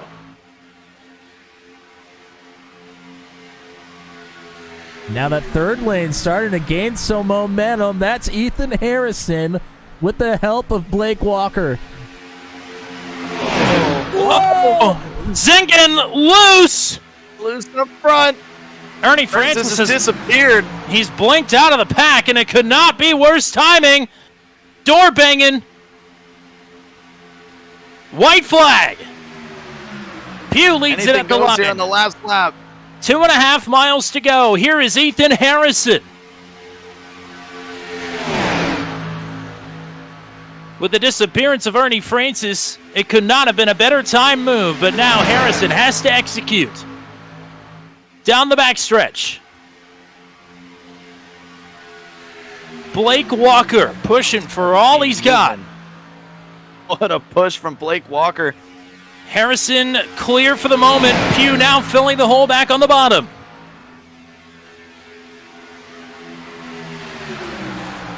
We're going to be side by side to the line. This is for the 5th annual Daytona Charity Shootout. The help fades on the bottom. It's Ethan Harrison to the line to win it. Ethan Harrison wins the Daytona Charity Shootout.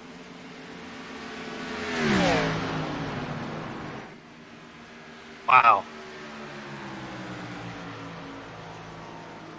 What a finish to end that race. He makes the move in the back. We saw it with about 3 to go. He makes the move 3 wide on the outside of Ryan Vargas.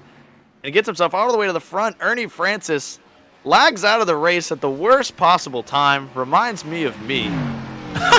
Totally unfortunate there because a valiant effort by the 7-time Trans Am champion. But it's Ethan Harrison, the man who was front to back all night. Like you said, got lapped earlier in the race. But hey, man, it's racing. It's Daytona. He comes all the way through the pack.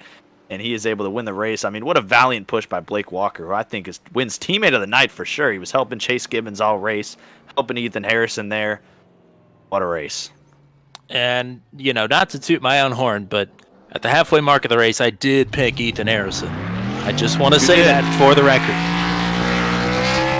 So he's doing burnouts for both of us here. But Harrison over the radio says, I did not expect that move to work. Well, I'd say it worked. Yeah, Ernie Francis Jr. just shot me a text saying, my bad, if everyone wrecked there, my whole rig froze. So he did not even get to see the finish of that race. Ay. Terrible time for that to happen. Never a good thing, but everybody was able to adapt, and the one that was able to adapt the most and benefited the most is your race winner, Ethan Harrison. Joins the lauded list of winners of the Daytona Charity Shootouts. Still no repeats. The only driver that was going to be able to pull that off tonight would be Ryan Vargas. Vargas finishes in 7th. Logan Pugh leading at the white flag, 2nd place across the stripe.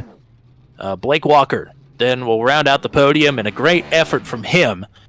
He played a big part in Harrison's victory here at Daytona.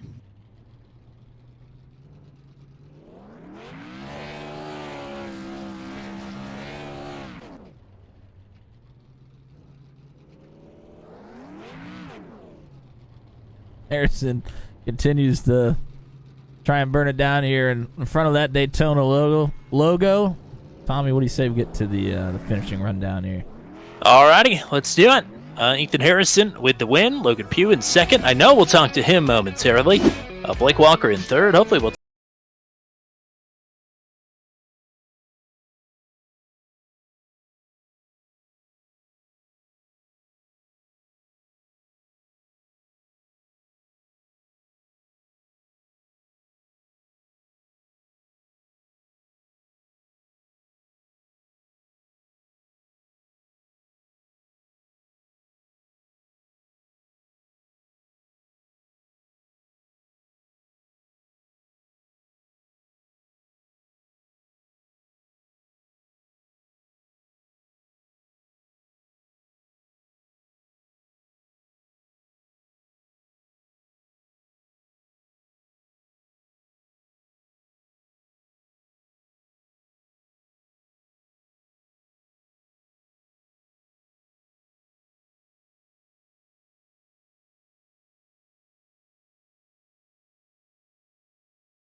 or have I just been wrong the last 2 nights? You got it right. All right, now I feel a lot better. You've got tape that you can use because I tell you this much: we have been calling out your name a lot the last 2 nights, and with good reason. You have consistently and constantly been up at the front of the fields and putting on a show for us. Congrats on the second place finish here tonight. Yeah, I appreciate it. We had a really, really fast car tonight and last night. Kept it up front pretty much the whole race and didn't have to use a single fast repair, didn't get in any wrecks. Wow. Going back and looking at this at the replay here, I didn't even have a scratch on the car. So keeping it clean, it was definitely the name of the game tonight, and came up a little bit short, but it was a really good night for us.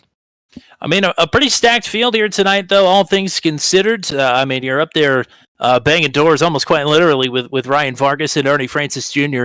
I mean, pretty exhilarating, I'm sure, to be up at the front of this pack. Oh, yeah. It's really awesome to be able to race with these guys. I really haven't had an opportunity like this to race with some of these guys, and it's been a blessing. And to perform like this, it's really, really cool. Matt, what do you got here for your second place finisher? Well, congrats. Came through the LCQ last night. A story to follow here tonight as well. We called your name all night. You were my pick at about halfway through. You came up one spot short, but talk to us about last night as well, trying to come through that LCQ. It was a pretty hectic night on Friday. Oh, yeah, that was crazy.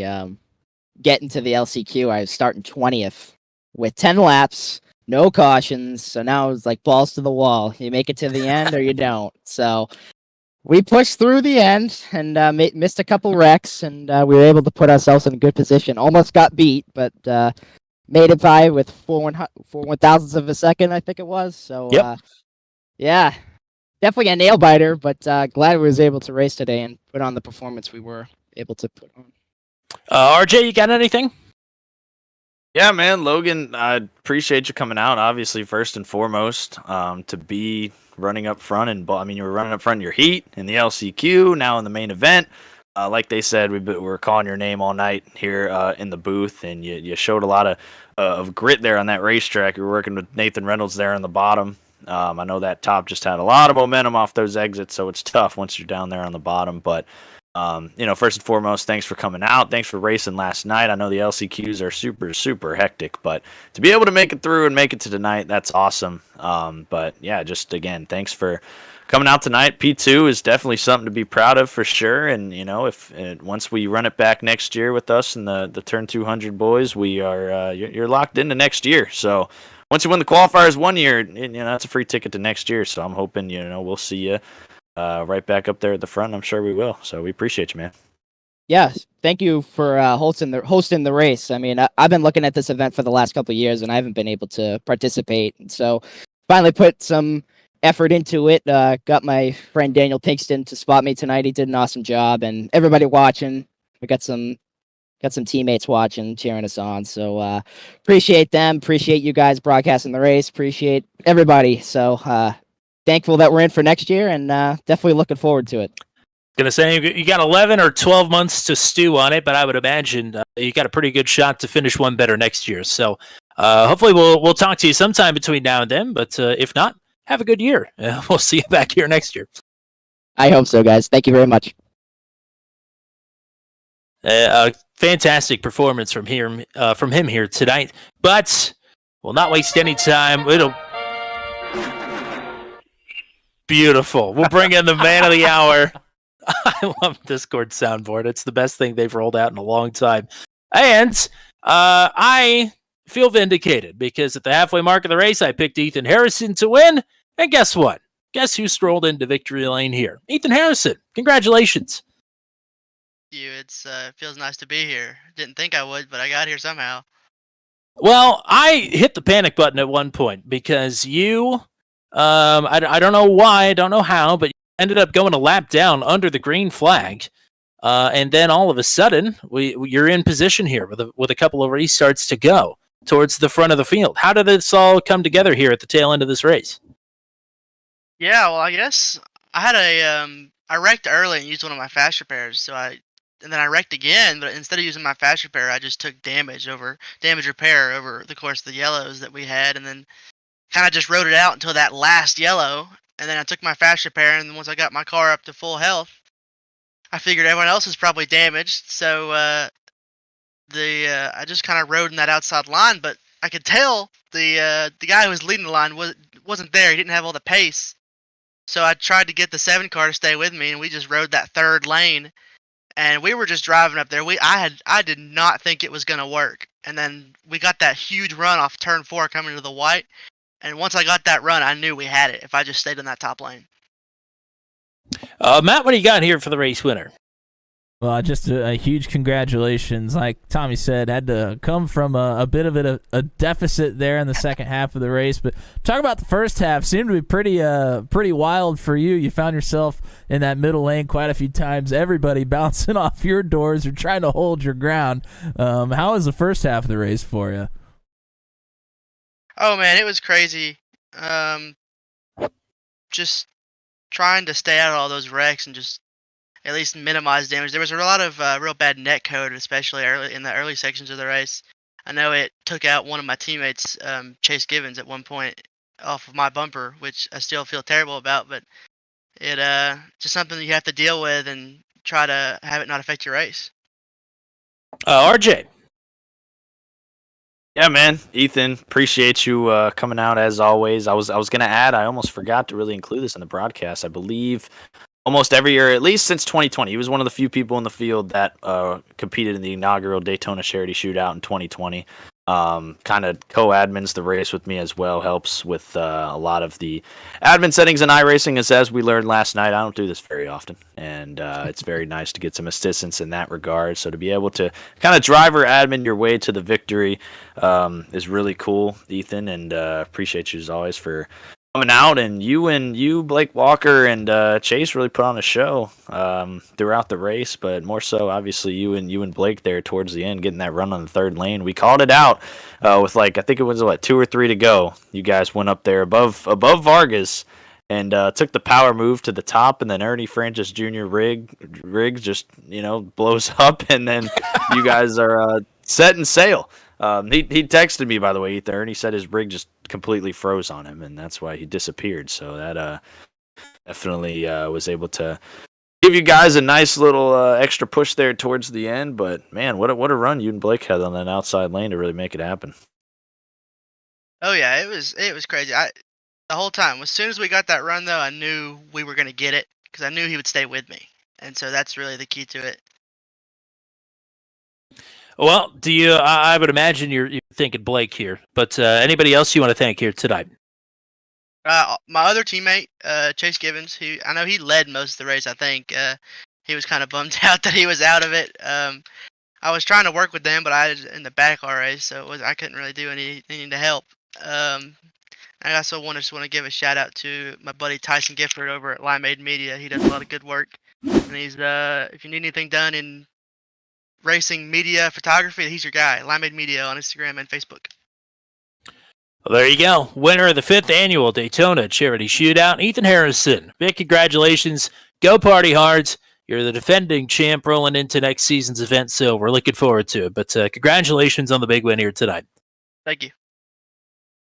And a bit out of sequence, but we've got your third place finisher in here, so we'll have a quick word with the man who pushed the man of the hour, Blake Walker. Excellent tandem drafting to get Harrison the win here, and you're going to snag a P3 yourself, so not too shabby if I do say so myself. No, not at all. It was fun. I've only been on iRacing since October, somewhere around there, so that's still getting used to it and everything else, and I've seen what you guys have done here with the charity race the last couple of years. So when I had a chance to join here late, I was like, I'll do it. No, we were fast all night. I thought we at least would be in a good position for a chance to win. And, at the end, Ethan was like, well, we can try it. And it was just us two. And I said, man, I don't think it's going to work. And he's like, if we just keep trying. So eventually, we got that run. I guess somebody blinked out. So that kind of helped us out a little bit. And then once I got clear, I told him I wasn't lifting and I was just going to push him all the way around. So, no, it's cool. I mean, the Xfinity cars are fun around here. So I'm just glad that we could get it done.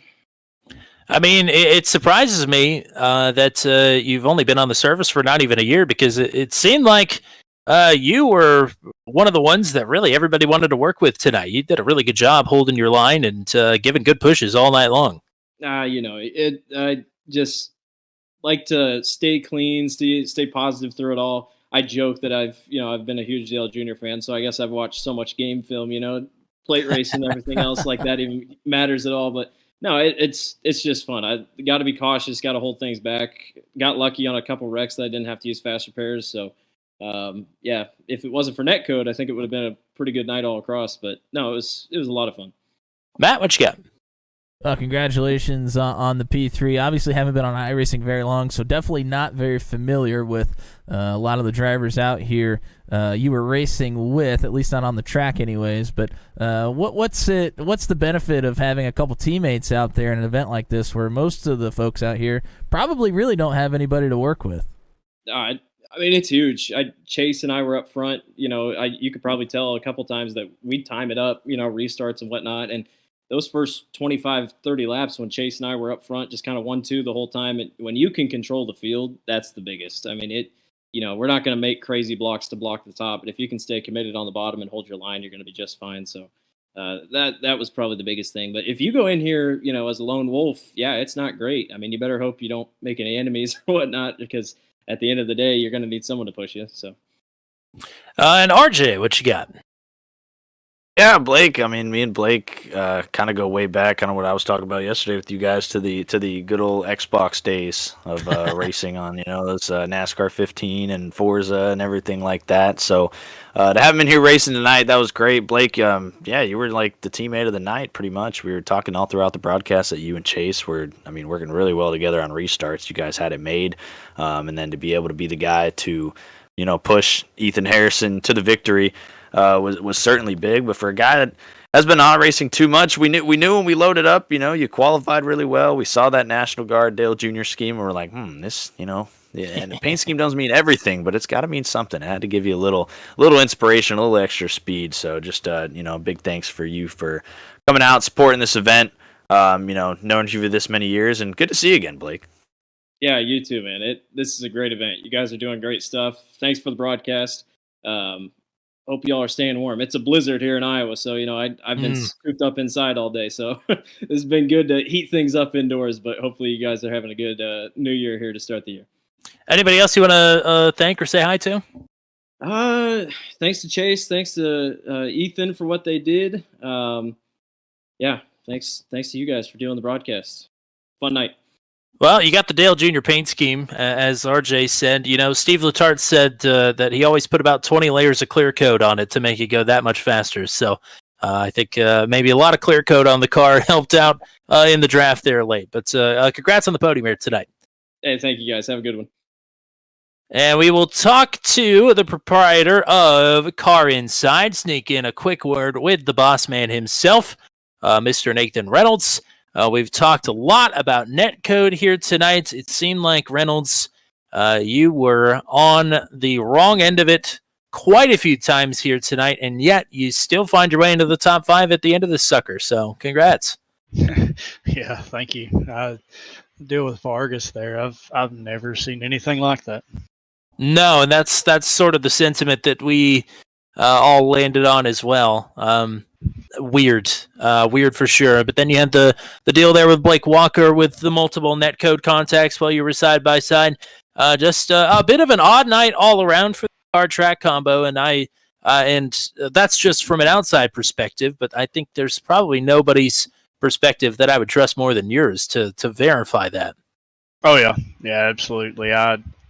Whenever the guy in the Allgaier car was outside of me, it felt just like it felt like he just drove right down on my door and shoved me to the bottom. I'm sure my reaction and what I said was pretty well similar to that. I mean, I was very certain of it, and I was in the pits and had a chance to go back and look, and we weren't even close. So it was very bad. The car was very loose tonight. It was pretty wild. It was a handful. Getting in traffic, back in, kept wanting to step out. So you mix that with netcode, it's makes it a little challenging. This isn't a doom and gloom show. We're all here for cause, and we're all here to have fun. So did you at least have some fun tonight?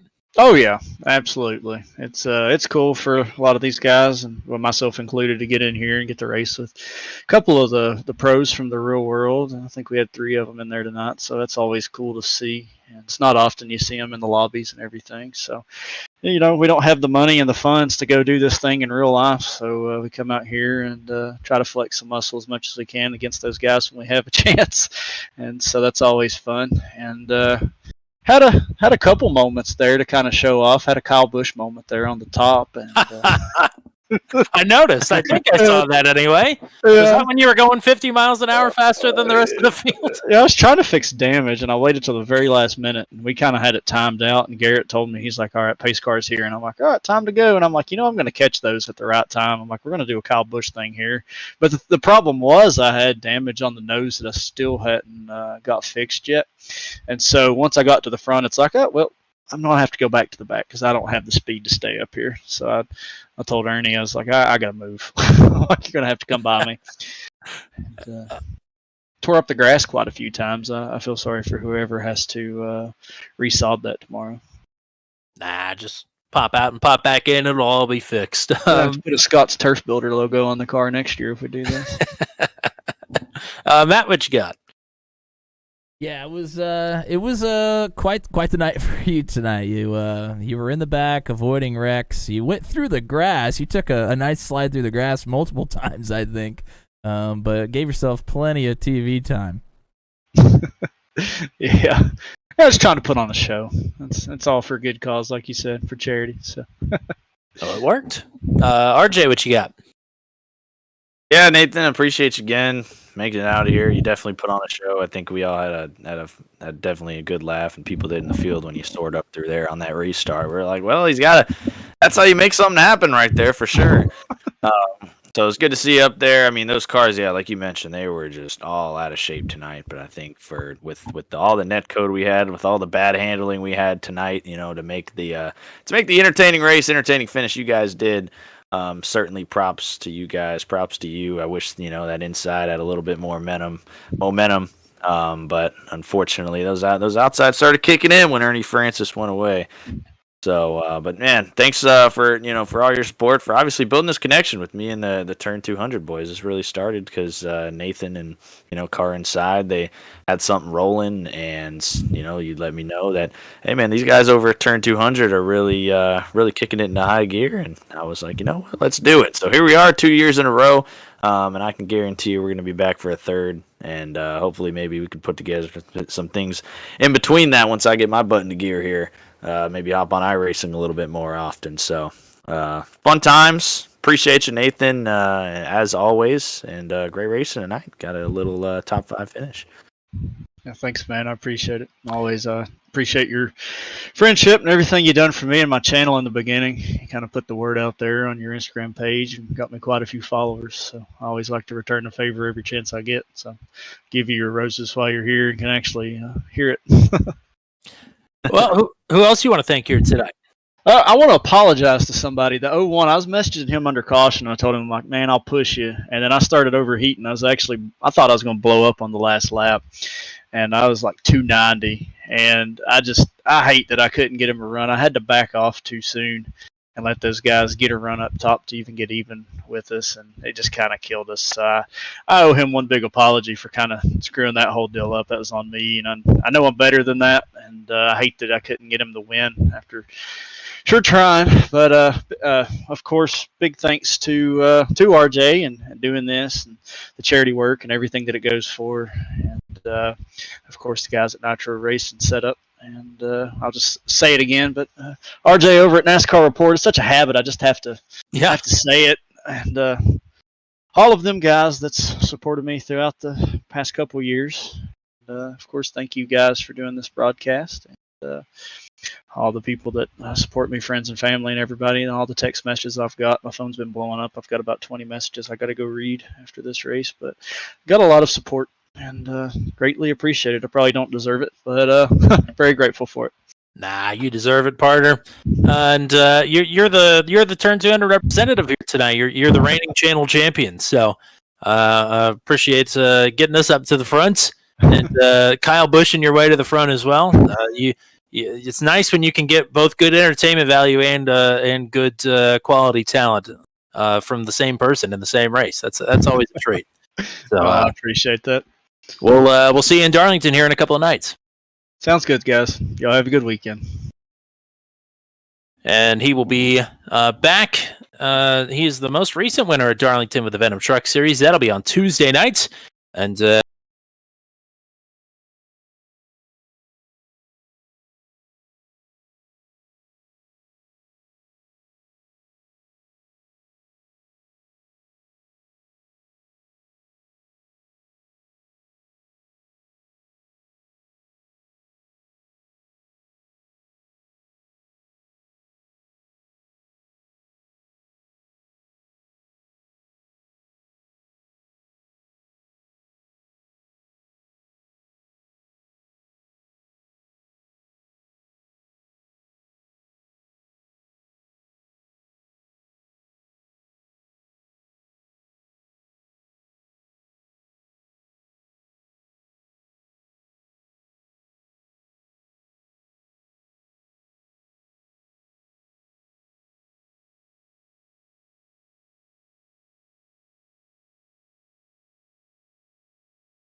This has been a live broadcast on Turn 200. Be sure to hit subscribe and hit the bell to get notified of when we go live next.